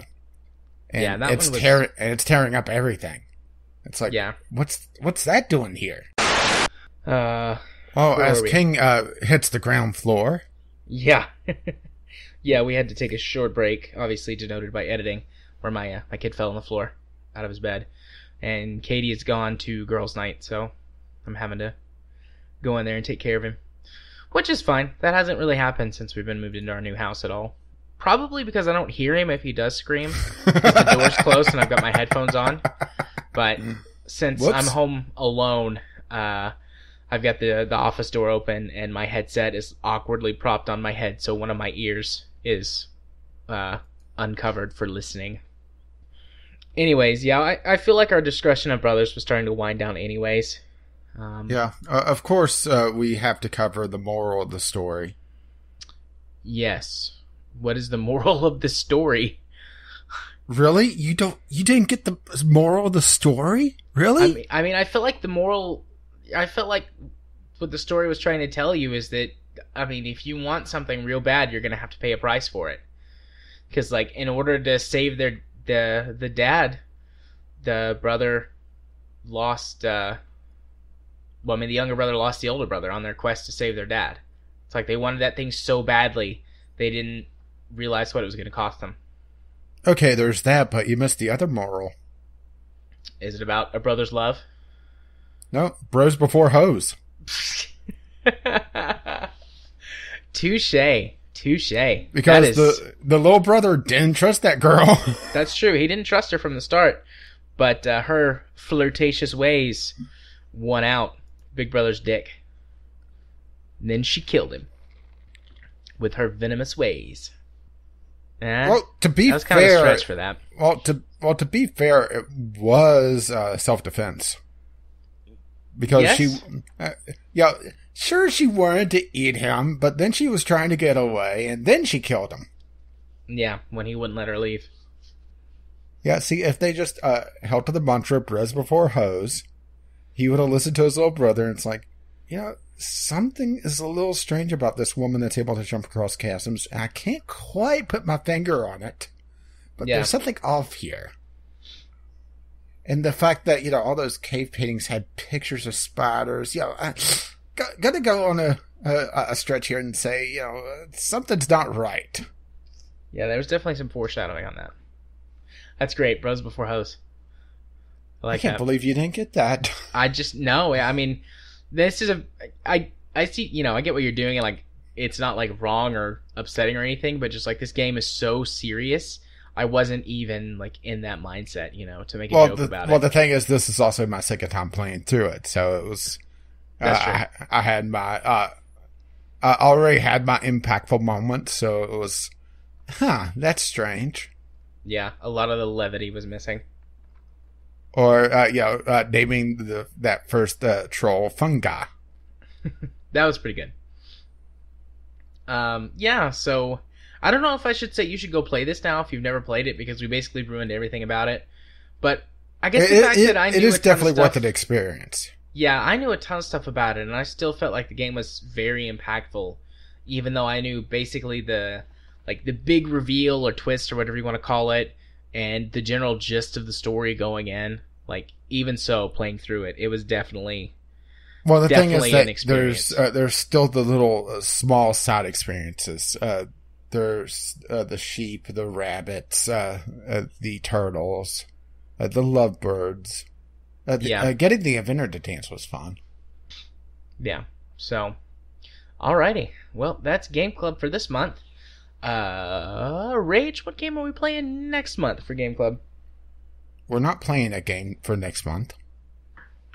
We're playing 2. Oh, Shazam! Yes, after that. Sorry. Excelsior! Yeah, did you know Marvel pays Stan Lee just to be Stan Lee? Yes. But anyway, getting back on topic. To make things a little less serious this time around, we're going to be playing both Portal and Portal 2. Yes. And on top of... Well, do you want to tell them what the special thing is, or do you want to save that as a reveal for when we do it? We could go ahead and tell them. Okay. So, as a bonus for this, I am going to do a sort of case study or write-up for psychological profile of GLaDOS. Yeah, it turns out bitch be crazy. I'm not 100% sure how I want to do it. I'm gonna have to sit down and figure out like the best way to write this up. I imagine you'll have to play the game first. Well, yeah, I'll have to do that and then figure out how I want to do it. And the thing is that, especially during Portal 2, I think things change enough that, and I'm not going to spoil what happens, that it definitely will make things interesting for you. Yeah. I'm looking forward to it. And one more thing, I'm not sure if you do this or not, but make sure that you have the Steam overlay turned on for Portal 2. Yeah, I always have the Steam overlay turned on. Just make sure. Okay. And make sure you're online whenever you do Portal 2. Okay. Portal 1 will probably run on my laptop. I'll give that a shot. Portal 1 is a very short game, and that's part of the reason why it's being bundled with Portal 2 is that it's an hour, 2 hours. Portal 1 was essentially a tech demo that was included in the orange box that everyone went absolutely berserk over, mostly because of the humor of it. Yeah. Hey, we get Jared's memes up to date for what, 2012? Yeah. So, I've played Portal 1. I've played that all the way through. And I've played the Portal 2 multiplayer, but I've never played Portal 2 single player, so. Yeah, you've gotten basically the beginning of the Portal story and the end of the Portal story, but not the middle. Yeah, so this will be good. Looking forward to it. And I mean, honestly, I'm mostly looking forward to doing a psychological profile of GLaDOS. I've had this on, several characters. It's like a thing to do this, and I've never actually, done one. And it's one of those things, it's like, if I ever do one and I get, a sort of a template or get it figured out, this can become, a more regular thing that I do. And so this is going to be my first one, and it's going to be good. I'm looking forward to it. I'm going to give her, an actual official diagnosis and everything. It's going to be good. Are you going to recommend antivirus for her to take to be able to try to deal with her issues? Unfortunately, no. I'm going to have to refer her out for that. I don't do any prescribing. Refer her out to tech support. Yeah. I get the joke that you were making there, but I decided to reply with an actual factual piece of information. You see what I did there? Yeah. Anyways. Yeah, so that's what we're going to do next time is Portal 1 and Portal 2. So, moving on to our first news topic of the week. This has been good so far. Good, solid, chunky games podcast. I love when we have a good game club, too. There's been 2 or 3 of these that have just been so wonderful. And brothers... Yeah, and the rest of them kind of sucked. I like most of the rest of them, but some of them have been pretty bad. But I think the Portal series is going to be a good one. Yeah, I think so too. Unless they absolutely hate Portal 2. Yeah. So I kind of made the segue a minute ago, but yes, on to our first news topic of the week. 2 more classic systems have been announced. So one of them was from last week, and then one of them is from this week. Atari, I guess, copying the NES Classic, announced that they're making a retro-style home console, kind of in that vein. Yeah, and they basically just had a video saying, yeah, we're doing a classic console, which they've done this before. Yeah. So it's not exactly new for Atari. The thing is, what could they do? Are they going to have it where it's an Atari that has all the games? Because that would be kind of the smart money, but then again, that would also be the dumb money because then you can't really release another one. Yeah. You might build some new features into the box. The question is, wood grain, yes or no? Absolutely, wood grain. Wood grain on everything. Lazy Game Reviewer is going to love it then. For those who don't know, that's a YouTuber. And can you answer me a question? This is a complete tangent, but why are some of the YouTubers selling socks? I don't know. Rooster Teeth started doing it like a year ago. Maybe they're copying them. Well, it happened last year, and it happened again this year. It's like, out of everything, socks? Really? Honestly, I'm a sock guy. I have an entire... All right, Dobby. I have an entire drawer in my my armoire, which is like a... fuck. I can't remember the names of things. It's French for chest of drawers. Yeah, there you go. There you go. I have an entire drawer in there that is filled with like novelty and designed socks. Like, I love them. Everyone in my family knows that I love them. And they get me, like, I've got one for every holiday. I've got one for like, I've got some for games, and I've got some for like cars and all kinds of stuff. I love novelty socks. Well, the reason why I mentioned Lazy Game Reviewer was he did wood grain socks. I would be in for that. I'd be down for that. And I'm confused why socks, because, you know, out of merchandise that you would expect, you know, t-shirts are kind of the obvious thing because you do branding and people would see that, but socks, you know, sure, people would get it and that would be money for you, but it also, branding wise, not exactly putting your name out there. I proudly display my socks. But then again, maybe it does because, you know, I'm talking about it, but it's like, what the hell? Someone tweet at me and remind me to take a picture of all my socks later. I'll lay them out and I'll take a picture of them. I'm not falling for that one again because I know where the sock will end up. Actually, I got rid of a bunch of them in the move because I had just too many. But I've still probably got 30 pairs of novelty socks that I wear maybe once a year. Anyways, what were we talking about again? We were talking about Atari. Yeah, so Atari's doing this, and you said, you know, if they put all the games on, what are they going to do in the future? I could see them doing this, or any company doing this. You put all the games on one of them, then the next version you release, you include some additional features for, like, perhaps doing local recordings natively, or something like that. And then I'm not sure what you would do for the next version, but you could squeeze a couple of them out of that, like with additional features in the box. And it's like, oh, if you want the box that does this, you gotta buy it. I know, I'm giving Nintendo ideas. Yeah, something for them to do after they go through. I would say, I would expect the N64 would be the last console that they would do a classic of.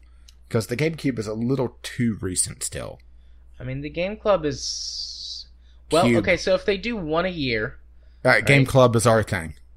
Did I say Game Club? Yes. Oh, sorry.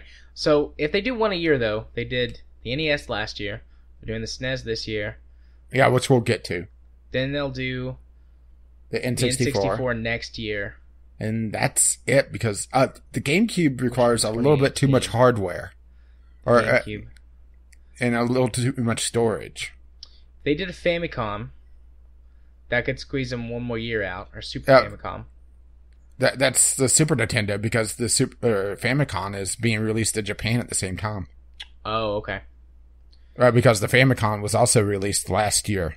I could see them doing it for the 20th anniversary of the GameCube, which would be in, 2020 or 2021? Yeah, which by then I think, cheap hardware would probably be, be powerful enough to do the emulation. Yeah. I wouldn't be surprised, though, also, if they extended this run with classic, like, handheld classics. Yeah, the Game Boy Classic. The Game Boy and Game Boy Advance. Or, the NES Classic 2. With a different set of games. Yeah. They could extend this out for a few years. Let's talk about the NES Classic, because we mentioned it several times, but we haven't mentioned what's on it, because that's the interesting thing. Yeah. Well, for one, this is more expensive than the NES Classic. This is $80 compared to the, $60 for the NES Classic? It was 60 or 65. And it's also has fewer games. Let's go down the list. Contra 3, Alien Wars, Donkey Kong Country, Earthbound, Final Fantasy 3, or the Final Fantasy 6 for Japan, F-Zero, Kirby Superstar, Kirby's Dream Course, The Legend of Zelda: A Link to the Past, Mega Man X, or Mega Man 10, depending on how you want to pronounce that. Secret of Mana, and I'm going to skip those two just to leave them for the end for discussion purposes. Street Fighter 2 Turbo Hyper Fighting, Super Castlevania 4, Super Ghouls and Ghosts, Super Mario Kart, Super Mario RPG, Legend of the Seven Stars, Super Mario World, Super Metroid, Super Punch-Out, Yoshi's Island. And then jumping back up, we have Star Fox, and the most interesting one of these is Star Fox 2, which is previously an unreleased game. It was canceled when it was nearly done, mostly due to the fact that it was being released very late in the SNES lifetime, and that the Nintendo 64 was essentially taking over. I'm pretty sure the year it was due to be released. So It's one of those things that it was a game that was pretty much in Nintendo's backlog, all set and ready to go, and they just pop it on here, and that ROM is good. Well, assuming that it's not out in the wild already, because I honestly haven't checked. It'll be out in the wild, within a few seconds of this game, of this console launching. So, but the big collector's thing is to have the console in general. Yeah. But that's an interesting thing that they're going into their library of canceled games, and it makes me wonder if there's going to be any more for other consoles. Yeah, I don't know because I don't know what games were canceled. Let's say 75 or 80% of the way through development. Something that could just be cleaned up and be shipped out. Yeah. I wonder how much of Star Fox 2 made it into Star Fox 64 as well. Supposedly completely different. Supposedly a lot of the ideas at least were carried over, but not the game itself. So inspiration for certain things. Granted, I'm not a Star Fox player. I actually, this is probably why I'm a little underwhelmed by the Super Nintendo Classic, is that I didn't actually own a Super Nintendo. I went to the Genesis. So, I don't have the nostalgia here. Granted, I have gone back and I played a couple of these. It's kind of strange that you have Super Mario World, but you don't have Super Mario All-Stars, which, the re-release on the SNES was far better than the NES versions of those games. And that also had the Lost Levels, which was also a game that wasn't released in the US until that point. Real quick about Star Fox 2, just browsing the Wikipedia page, there is a ROM of this game that exists, but it was not the finished version of the game. Apparently there is a fan patch for it that fixes a lot of stuff and allows you to beat the game, but it's still probably missing content from the original release. So this is basically going to be releasing Star Fox 2, and that's the big thing for this. Yeah. But so the other games that this is including, though, I like a lot of the lineup. I did have an SNES. I mean, it wasn't my choice. I mean, it is a solid lineup. I was a little kid when this NES came out. What year did it release? 93? Let's go with yes. SNES release date. Oh no, the Super Nintendo came out in 1990. So, like, my parents, my dad specifically, had one, and eventually it became mine. But I mean, this was the system that I started playing games on, the SNES.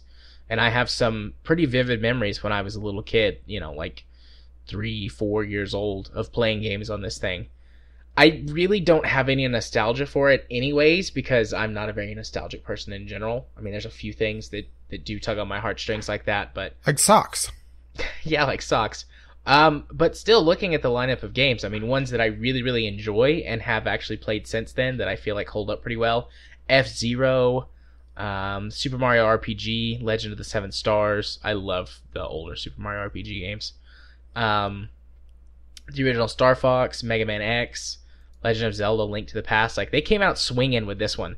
The NES Classic had a little bit more of a lackluster lineup. But it also had more, that's the thing. But it did have more games. This is 7 fewer games, but it also has an unreleased title, so... Yeah, this is quality over quantity. Yeah.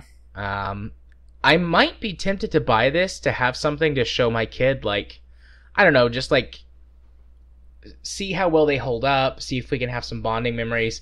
Because I mean, some of the best memories I have of my dad in my entire life were like playing Donkey Kong and things like that on SNES. So it would be nice to form some of those bonding memories with my kid. But Nintendo never makes enough of anything, and I'm not going to pay $300 for one of these on eBay. Yeah, supposedly they're going to be making more of these, but the thing is that, yeah, Nintendo says that all the time, aren't they? Yep. We've learned our lesson. We're going to have more supply.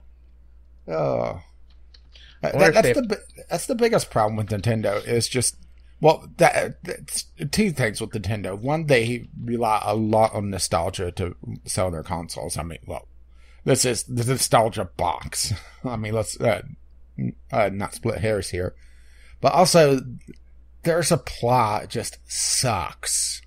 Yeah. And then you get into things like they don't understand the internet at all. Yeah. So it's listed on Amazon, but you cannot yet pre-order it. No, pre-orders were open for a short time. They've already sold out. Oh, okay. Never mind then. Yeah, pretty much they had pre-orders open and immediately sold out, and Nintendo's promised for another round of pre-orders at some point. Yeah. Or at least from my understanding. It was pretty much, by the time I heard about pre-orders opening, they were already sold out. So, there was no temptation at all because, it immediately goes to scalpers. And, you're looking at probably $300, $400 for this thing, especially with the increased price. Yeah, the NES Classic is $250 on Amazon right now. Which, honestly, sold by, random third-party people. Yeah, scalpers. Yeah. Honestly, I would say if you're tempted by this and you can't get the this thing, I would say just get a Raspberry Pi and a case off Etsy. Yeah. And have all the games. Yeah. I'm honestly, actually, you can buy a real SNES for $50 in working condition on eBay. Yeah. Yeah, the thing is that some of these games are collector's items these days. That's true. The games would be the expensive part, but yeah. I was just thinking that have a DIY project of, setting up a Raspberry Pi, a little $30 computer that could run probably up to the Nintendo 64. It really depends on the version of Raspberry Pi you get because there's different versions and some are more powerful than others. But it could easily run the NES and SNES. And I've seen people do some... probably my favorite homemade emulator box I've seen was someone did a 3D printed NES with a Raspberry Pi in it. Yeah. And they loaded up all the ROMs onto it, pretty much your standard emulation box. But what they did was they printed off these cartridges, the NES cartridges, and they built in the spring loader like the old boxy NES had. And then all the cartridges had RF stickers that would call up those ROMs off the emulation box. So you put in the ROM or put in the cartridge and it loads up that game. And it was so cool. But the thing is that it's also expensive because, those RF stickers are, the price adds up and also you have to program each one. And the NES library is several hundred games. Yeah. So it's more, the handful of games that you actually care about. But it was just such a cool little project. And something I hadn't really seen. Yeah, I'm looking at different versions of the Raspberry Pi right now. I think I'll see if I can get one. But yeah, I'm not going to pay stupid crazy amounts of money. If I can't, that's a really good idea. I mean, Like, I've got several projects lined up as soon as I get like a little workstation table and stuff to start working on things like that. Because I used to do this stuff all the time when I was in like high school and even my early days in college when I had more time. And now I've got a little bit more time back in my life again.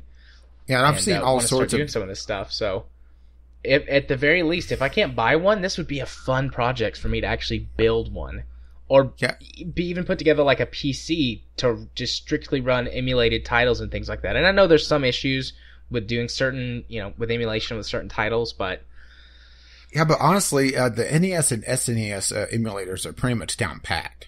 Yeah, it's the Nintendo 64, I think, still has some issues. PlayStation 2 is pretty much on the ball with some more obscure games being problems. There's no real good Xbox emulator. That's first Xbox emulator. Or no real good Xbox. Really nothing on the Microsoft line in general now that I think about it. The PlayStation 1 emulator is pretty much down pat. PlayStation 3 is coming along, but is still very rough. And obviously PlayStation 4 doesn't exist yet. Or is in the planning stages. And Nintendo, outside of the Nintendo 64, which was just an odd duck to begin with. Yeah. Is pretty much down pat all the way up to the Wii U. With improvements happening to the Wii U pretty quickly, actually. Yeah. I'm going to do that in the future if I can't buy one of these. I'll see if I can get one. I've seen a lot of interesting different cases. I've also seen probably the other really neat one I've seen is a Lego one. Oh, that's cute. And that could be something that King could help do as well. Put together the Lego case, and then I would actually do the rest of the assemblage. But yeah, and it works really well, especially for the NES because it's a blocky case to begin with. It worked. Yeah. The kits I've seen worked pretty well for the SNES as well. I didn't really look for any of the other ones though. But the thing is that's the advantage of the Raspberry Pi is that you can load up all the games and not have be limited to the 21 on here. Yeah. Or 23, something like that. Or for the NES Classic, the 30, which honestly, the NES Classic, there was a lot of obvious omissions, and this one as well has some. Well, I mentioned one right off the bat was Super Mario All-Stars, a really good re-release of the first three Mario platformers and the Lost Levels, which was originally Mario Brothers 2 until the skin swap for Doki Doki Panic, which became Mario Brothers 2 in the US. Yeah. This is a great idea that I'm going to pursue. Honestly, I'll probably do that regardless of whether or not I can pick up an SNES Classic. Because there are a lot of emulated titles I'd like to play every once in a while. Well, the big one for the NES Classic that's missing is Chrono Trigger. See, I was never a huge. There's nothing wrong with it. It's just I was never big. I never got too far into it. It's just that's the one game that I've seen everyone saying, "Why is Chrono Trigger not on this list?" And I could obviously see why. Yeah, people are saying that because it is one of those games that keeps popping up as one of the most popular games. Whenever somebody makes the best games of all time, Chrono Trigger is usually in the top 5. Yeah, they'll just save that for the second box or the second SNES Classic. Yeah, which there is a lot of Squaresoft titles in this. So back then it was Squaresoft, not Square Enix. Because Super Mario RPG was one, Final Fantasy, of course. So that's 2 right off the bat. I think Earthbound was as well, wasn't it? I can't remember. No, it wasn't. Remember, I wasn't playing the Super Nintendo, so it's more just trying to remember off the top of my head. Or was it Secret of Mana? Secret of Mana was also a Square title, so there you go. So that's 3 right off the bat out of the 21. Yeah. So I guess that's part of the reason, they didn't want... Or, they probably couldn't license it. Because I imagine that would probably be an expensive one. Probably. All right. And also, one other thing about this before we get going is that supposedly the controllers are going to have an extra 2 feet of cable, because that was the big complaint of the NES Classic. Yeah, was the cables were too short. Yeah, so they're supposed to be 5 feet long, which still seems very short, doesn't it? Especially for modern TVs. Yeah, 5 feet isn't far enough to go from where it would sit in my entertainment center to the couch. And if it did reach, that cord would be taut. Fuck buying this thing. I'm just gonna build something. Do it better. I'll do it better. Build it with the Raspberry Pi and get... I'd be shocked if you couldn't find it. A clone of the SNES controller that's Bluetooth. Oh, yeah. No, I'm sure you could find one. I'd be shocked if you couldn't. I mean, even if... I just talked you out of this, didn't I? You did. You talked me out of wanting to buy this thing and just into doing it myself, but better. You know what they say, if you want something done right, you gotta do it yourself. Or just pay someone online to get the kit. Yeah, but that's half the fun, though, is building it myself. Well, what, you're going to 3D print the case? I don't have a 3D printer, so I guess I'll have to buy that. Just buy the Lego. Yeah.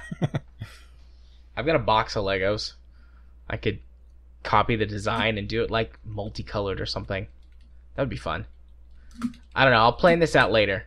Yeah, I'm seeing how much the case would be, because I know that there's let's see, those are all NES cases, but damn, those look good. I gotta show you this, or just this is just one of the first things that popped up, and maybe I'll put this in the show notes. I don't know. Let's see, where are you? That's just one of the first Lego cases I saw. Oh, wow. That's great looking. And if you really wanted to make it look authentic, instead of the red block on the door, get a Nintendo sticker. Yeah. I mean, that is amazing looking. Yeah, that's great. And it has a working door as well. Oh, is that... well, here's a 3D printed case that looks just like the SNES. I mean, they are obviously out there. And with the Raspberry Pi group, they go absolutely nuts for cases. Yeah. Alrighty. Well, we ended up milking that topic for a lot longer than I expected. Yeah. Hitting the timer on this section, 25 minutes. That was more than double what we thought we would. Oh, my. But that being said, let's move on to the next topic on our list, which is there have been some further developments on the open for modding issue deal with Grand Theft Auto 5. Thingy. Yeah, this is almost a non-story, really, because there's no real developments. It's just that there was a public patch released, and that was it. There's no info on what the hell is going on their site. Nothing. Yeah. Which is just strange. Because you would think that if they reached some sort of deal, they would say something on their blog. I mean, they could have a gag order, where they can't talk about it yet. Or they could have had to sign a non-disclosure agreement. The two things are different, though. Yeah. The reason I said gag orders is because that's related to a court case as opposed to just like a contract. So. Well, I was thinking that maybe there was some sort of a licensing deal going on. Perhaps. But yeah, I mean, this is just an update with a little bit of speculation, and maybe we'll find. Yeah, and something else. Like I said, the fact that there's nothing on their blog is just weird. But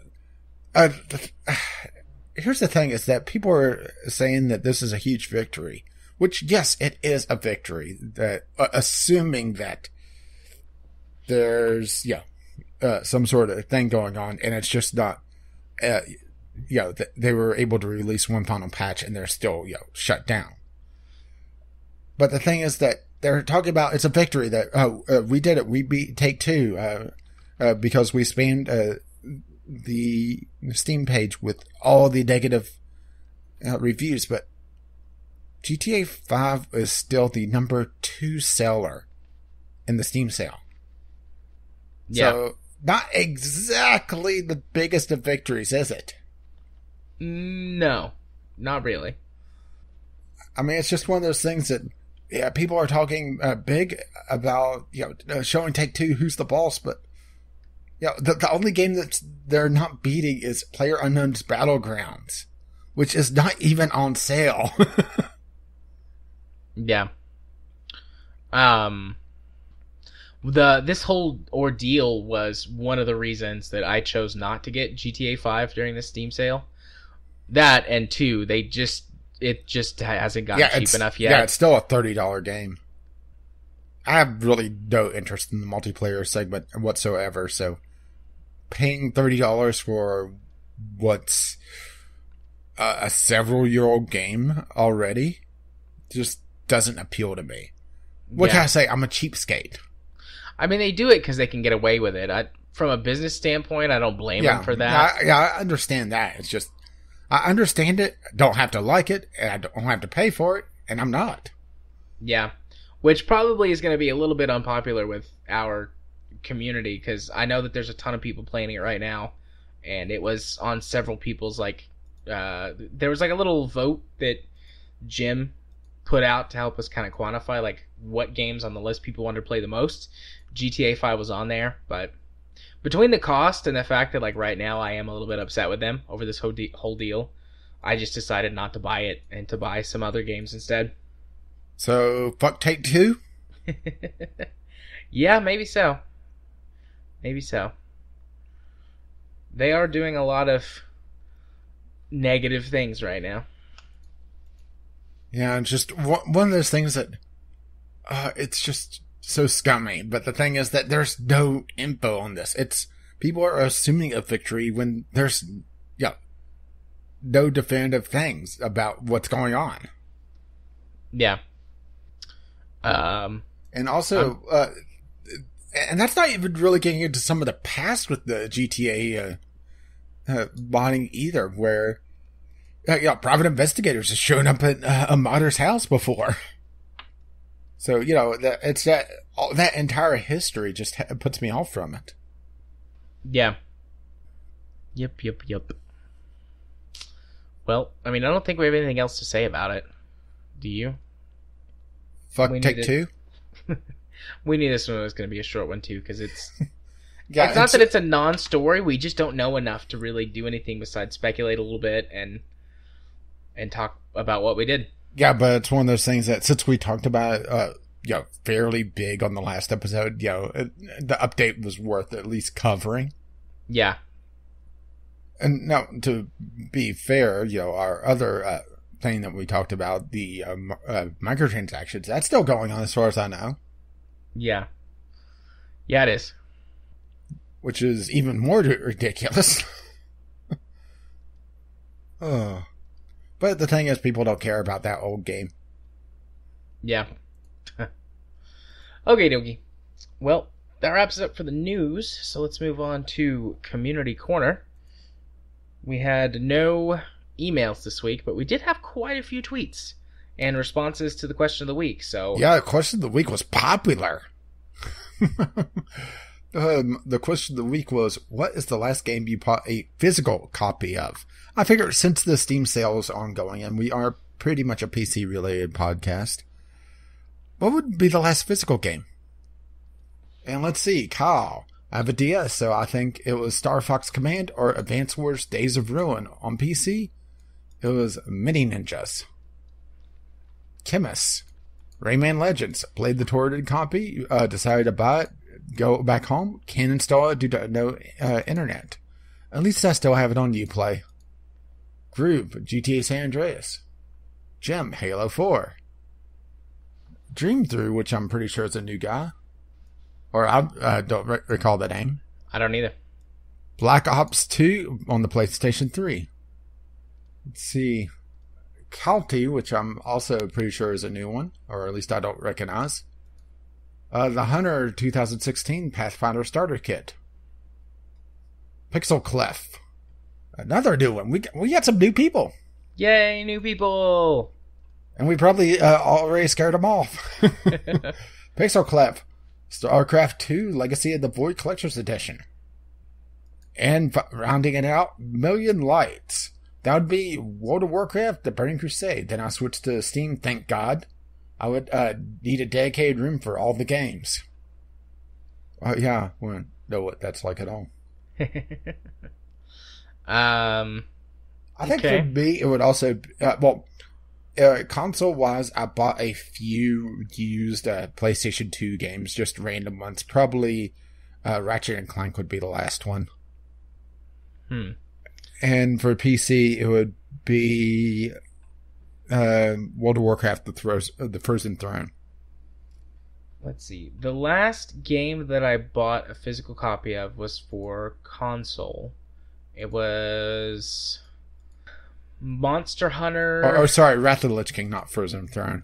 I just wanted to clarify.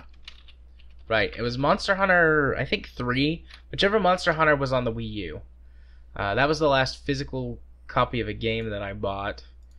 Period. The last physical copy of a game I bought for PC would have been... Let me get... I will, of course, edit out the silence. Bum bum bum bum bum bum bum bum. Ba-da-da-da-dum, ba-da-da-dum. I've actually got a Steam version of it now. Let me go through here and find it. I need to sort this by my categories instead of recently played. Okay, X3 Terran Conflict. I bought this on what was it? Like 4 DVDs or something like that in the late 2000s. It was right before I went to college for my first year. And then I swapped back over to console gaming for a while. And then after that, when I started playing PC games again, I got Steam. And I haven't purchased a physical copy of a game since then. So that would have been 2007, 2008, something like that, when I actually purchased this. It says this game released in October 2008. So yeah. Got it in 2008. Bought it at Walmart. It was like $30. It was just like, I was walking through Walmart looking for something else. And I mean, I've always been a sucker for space games. And I had just replayed Freelancer for like... Yeah, mine would be 2008 as well with Wrath of the Lich King. Yeah. I just wanted to double check the release date. Yeah, I had just finished replaying Freelancer for like, I don't know, 5th or 6th time at this point. Played it several times since then. So, do you have an interest in this space? Yes. We don't own this space, but we have an interest in its operations. Indeed. We own the space. Indeed we do. But yeah. So we dropped this base. That was the last physical copy. I bet that's still kicking around in a box somewhere. Well, no. We just moved and it wasn't in there, so it's not. I don't know what happened to the physical copy. Doesn't matter, but now I want to play the X3 series again. Terran Conflict will run on my laptop. Play Freelancer, you could instead go watch it on my channel, Gaming with Caffeine Rage. Ding. Ding. Watch me be absolutely terrible at it. Yeah. I get a little bit frustrated with just how grindy it could be. Oh no. These games run on my laptop because they're from, 2008, 2009. Okay, so... I might be abandoning everything from my trip and playing 100 hours of the X3 series. Okay, so let's take stock here. I saved you money from buying an SNES Classic, but I just cost you hundreds and hundreds of hours. Yeah, something like that. Hey, you gotta admit, it was a good question of the week. It was a great question of the week. One of our best, I think. And also, obviously, one of the most responded to, if not the most responded to. Yeah. So, good job. Hey, every so often I get a good one.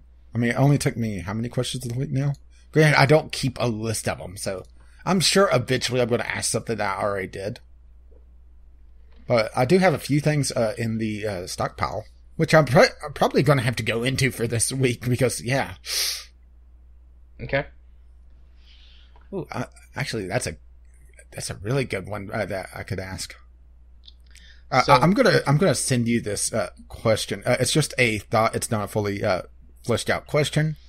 But I want you to say yay or nay to the potential question. Okay. Ooh. Definitely yay on that one. That's a good question. What about the rest of the tweets from this week? Did we have any? Nothing that we could address here. Okay. What does that mean? We had that one. Oh, that one. Right. No, right. I'm tracking now. I got you. Okie dokie. Well, then with Community Quarry out of the way, then that means it's time for our Steam Discovery Queue. And it's my turn to say, go for the theme song. Which I really like to say. And let's see if we could actually get... my second game has something interesting. I'm a sucker for sports games. What can I say? And let me just find my place on the list. And there we go. The Golf Club 2. Which, I haven't played the first one. Supposedly the first one is a pretty good golf simulator. The problem is that it never goes on sale, and I'm a cheapskate. Yep. I mean, I've kept an eye on the first Golf Club. And it has gone on sale maybe once, and it didn't even go on a deep discount. And it never dropped below, I would say, like $25. Oh, hey, the Golf Club 2 is on my list. What's your excuse? Actually, hang on. Mine, it doesn't even give me a reason why it's on here. It's like, here you go. They actually have some DLC for this already. It's on pre-order still. Or no, it looks like it released. Yeah, it released yesterday. Oh, well, there you go. What is this? So I just beat you to it. Yeah. I'm just seeing what it looks like it's pay to cheat DLC. Which I hate pay to cheat DLC. So here's one. Startup Company. I mean, it's basically like Game Dev Tycoon or any of those games. At least that's what it looks like. But, I mean, I like those games. It's nice to see one that's got a different theme. It looks like you can kind of go a lot of different directions with it. Yeah, it's a lot more the vague. problem with my problem I had with Game Dev Tycoon and those types of games is that it feels like you're just trying to play a mathematical formula instead of a game. Yeah. And you never really get any feedback on, okay, this game or this attempt at the formula didn't play out because of this reason. Particularly for Game Dev Tycoon, where you would get the reviews back for your game, and they were completely useless. Yeah. I'm looking at this game, and I'm trying to figure out what this is a survival horror inspired by Resident Evil 1, Dark Souls, and Eternal Darkness, called Shrouded Insanity. It looks interesting. I'm not sure if it's something I would want to play myself, but it's interesting. It's not... For some reason, it's not giving me reasons why games are showing them on my Discovery queue, at least in the Steam client right now. It could just be because of the Steam Summer Sale. Yeah, I'm not getting any in mine either. Because for a while, the search bar was not working properly, and you would have to go and delete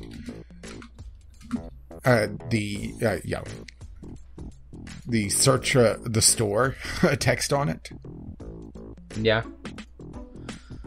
Oh, Project Cars 2. This is a I think I know why it's on your list. Yeah, this is a pre-order. Looks like it releases in September.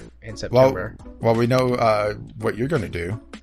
I mean, I'm going to put it on the list. It'll probably be a while before I pick it up, because, I mean, the first Project Cars looks like it's got a lot of content, and plus, I mean, it'll last for a little while anyways. But I'll still put it on the list. Got another one. Castlevania Lords of Shadow 2.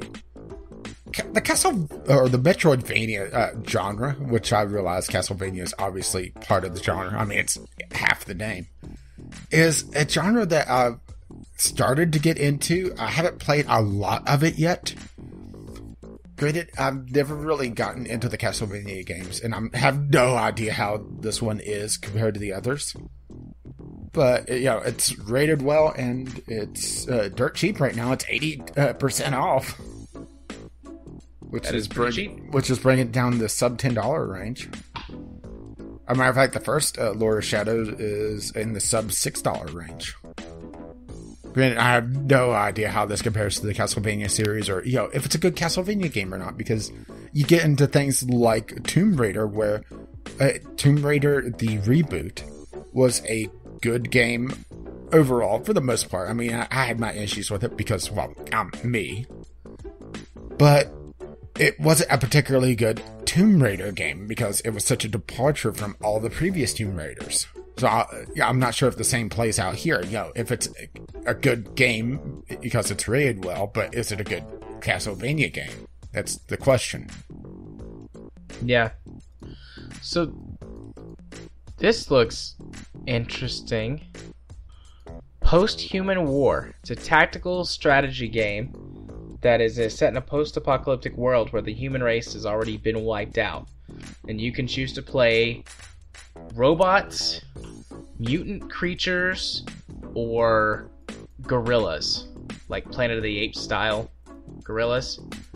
And looks like you're fighting over control of the world. I mean, it looks like the actual combat and stuff looks pretty generic to these tile-based hexagonal-based, turn-based strategy games. Mm-hmm. But I really like the art style and the could theme. You put it on the list so I could get a look at it? Yeah, I should probably do that. It looks neat. Yeah, I've been hanging out with you too much because I completely misread the name of this game to begin with. And I'm going to put it on the list, and I'm not going to say what its name is first, and I want you to tell me what you think I saw this name as. Fellatio?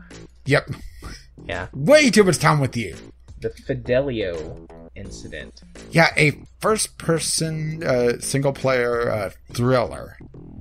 Set off the coast of Iceland. It has a lot of pretty screenshots, but not a lot of info on what this game entails. So I'm walking simulator. So probably, a lot of just walk around and look at the pretty things. Like I would say Firewatch. And I'm not sure if there's going to be any narration going on or what. Looks like it's an Unreal game, just based on the trailer. And the fact that it has an Unreal logo pop up. Yeah. Dead giveaway. It is a very, very pretty looking game, and it's rated really well. It does look gorgeous. Not necessarily the kind of game I enjoy, but who knows, maybe. I mean... Yeah, let me take a look at this in Steam Enhanced, so that will give me a time to beat. Yeah, let's see. It's actually coming up empty, so it's probably not listed. Oh well. Yeah. Doesn't look like it's very popular though. I should have had Steam Enhanced going the entire time. All-time peak of 33 players, so not very many people have played this. Yeah, and looks like its estimated owners is only the maximum 3,700 people. So, although that doesn't mean that it's not good. No, that doesn't mean that it's not good. Maybe just not. It's a niche game to begin with. The walking simulator is also one of those niche genres, and it's also one of those games that people kind of scoff at, and you start sparking that debate: is this a game? Is this not a game? Yeah. And I'm getting trash for the rest of everything. Yeah, I'm already done with my queue. I got three good games out of it though. That's not too shabby. I had a better queue than you did. Granted, I also kind of sniped a golf club from you. You did. I would have put golf club on my list if I had gotten to it. It was the third game on my list. It was my second. So yeah, not too shabby. Yeah, and that's my discovery queue done. Granted, I've also been running my discovery queue to get cards. Yeah, I've been doing that as well. Honestly, I've gotten a lot of garbage. So... Yeah, this has been my best discovery queue in a while. Yeah. Mostly because, I've ran the discovery queue 18 times to get 18 cards. Mostly to get my Steam level up. Yeah. I'm not sure how many times I ran it. Well, the thing is, I could see... you've unlocked 18 trading cards. Yeah. I'm not looking at that page right now, but I mean, it doesn't matter. I've done it at least one a day. You can do it, I think, 3 times a day. Yeah, originally it said 2 a day. You run it a third time, it says you're eligible for -1 cards. Of course, there was the jokes going around. Valve can't say the number 3. Ha ha ha. And there was speculation. Maybe we've run enough Half-Life 3 will release. Oh. Probably not. So, have you completed any packages of stickers? No. I mean, I've gotten tons of stickers, but I haven't completed a single pack yet. I'm nearly done with 1 page. The beach. I'm nearly done with the pool. Looks like I'm missing 2 stickers. I'm not even close on the forest. Yeah, let's see. I'm almost done with the moonshot. The one with the waterfront. Yeah. I've got about half of the picnic. So that's not too shabby. Yeah, I really like the stickers. Yeah, I wish they were a little bit more customizable because it's pretty much turn on and off. Yeah. Granted, I think that does happen once you complete a page. But I think my favorite one I've gotten so far is the beach. And the fact that I've nearly completed it, I need 1 more sticker for it. Ooh, I only need 1 more sticker to complete the other forest one, like where they're walking across the log with the waterfall in the background. I need 2 more for that. Which, that's a boring one. I mean, honestly, it's just them walking across the log. Yeah. But the fact that El Presidente is on the beach. But wait. I thought it was all work and no play for El Presidente. Well, at least it's not on the golf course. But And with that, let's move on to the section of the podcast where I go first, talking about our stuff. So, as we've mentioned a couple of times on the show already, I'm going to be on vacation next week. So, for one, you will receive a Franken episode.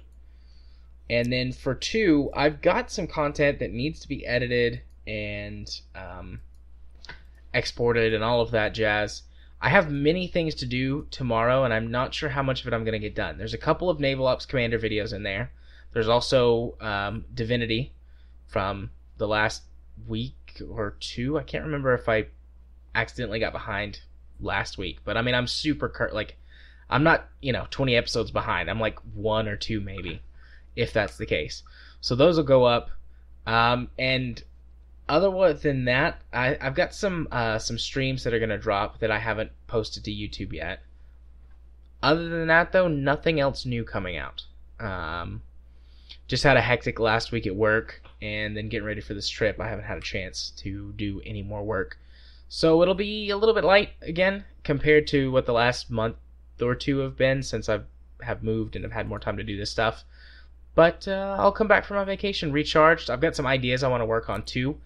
And I'm not. Well, you do realize I'm going to grab you for several nights of recording. Yeah. When you get back. Oh, yeah. Yeah, I know that. But anyways, I've got several ideas that I've tossed around and mentioned before, briefly on the show.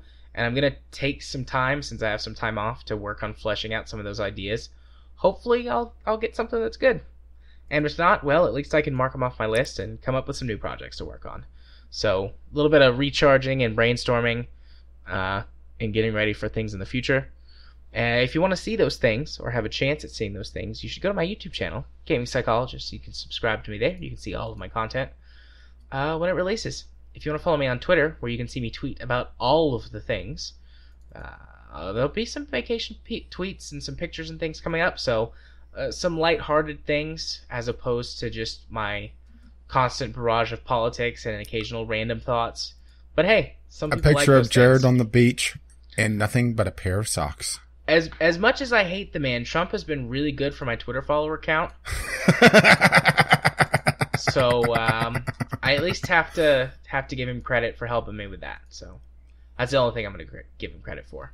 So basically, you're John Oliver. Yeah, I'm getting there. Only like a few million more followers to go, and I'll be John Oliver's level. But anyways, I have no idea how many Twitter followers he has. I assume it's millions. I'm going to say more than 4. Definitely more than 4. Anyways. Maybe even 5. Or 6. No. I'm going to go that far. Oh, okay. Anyways, if you want to watch me stream games on Twitch, I stream games on Friday nights. It's twitch.tv/jarthur4707. The next 2 weeks are going to be off because I'm leaving. Well, if you listen to this on the day the podcast comes out, I'll already be on a train headed towards Texas. But if you're listening to this... Figures it would be you on a train.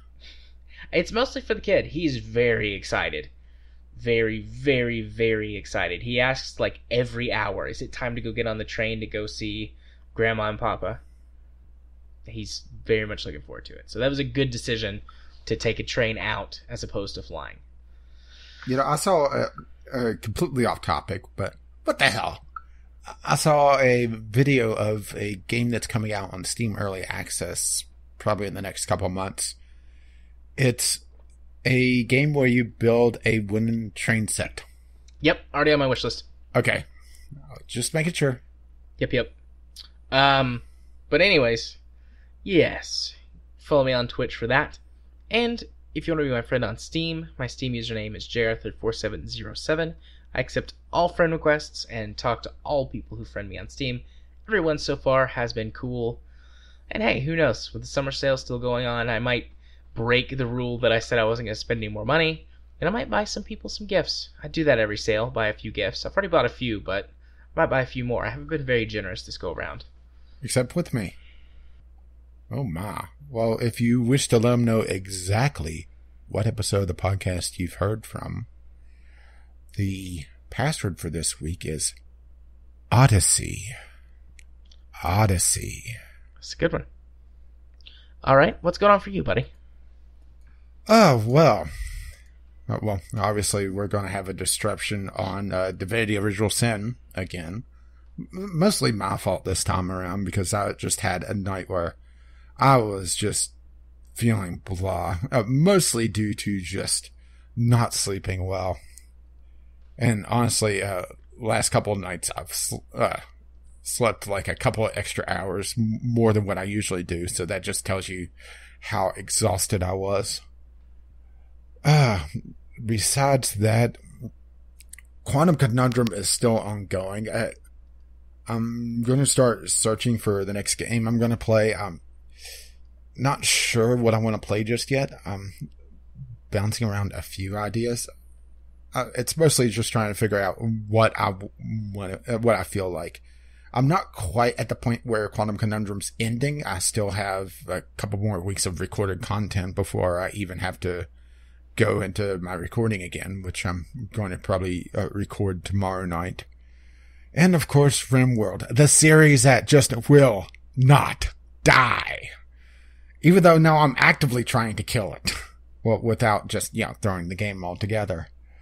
Oh, I don't want to say too much about what is going on because shit goes down.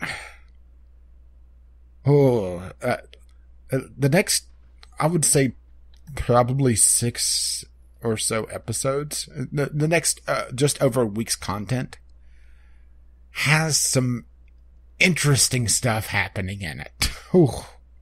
Probably the most interesting stuff since, episode 20-ish, where, Unknown Spaceman was kind of kidnapped because I didn't have my defenses set up properly. Sorry, Spaceman. I'm sure they treated you nicely before they harvested all your organs. But hey, does anyone ever really need both their kidneys? I mean, really? Or eyes? Or, do you really need that jaw?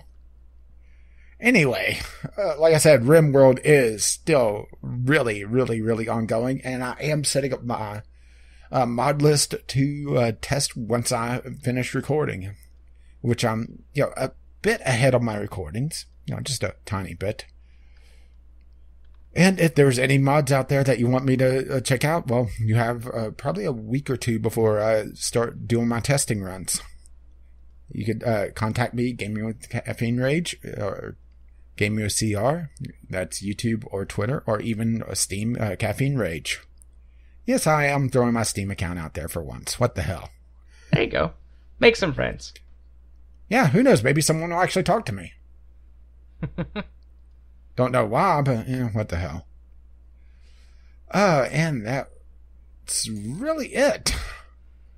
So, speaking of places to contact us, since I didn't give out the email address before because, kind of just skipped over it, you can email us at vglpodcast@gmail.com with your letters, voicemails, gaming-related topics, or just tweet us VGLpodcast at Twitter. If you wish to help pay for this absolute madness, you can help do so on Patreon. Patreon.com/VGLpodcast. And sorry, we do not have a hideous website to help support our Patreon. Little pre-gaming stuff. I showed Jared a website with a very, very pretentious article of Sea of Thieves. And it was just an absolutely horrid website. And this guy makes not a huge amount of money, but a decent amount of money on Patreon. It was just one of those things like, how? Yeah. But since it's not a horrible website, but it is a website. It's vglpodcast.podbean.com, where you can find our RSS feed if you're not listening to us through that, or you can just find us on Google Play or iTunes. Our intro and outro music is On the Ground by Kevin McLeod. And our Discovery Cue music is Doobly Doo, also by Kevin McLeod. You can find his work at incompetech.com. And as always, as this lovely music starts to roll across my voice, bye-bye now. See ya. Bye-bye.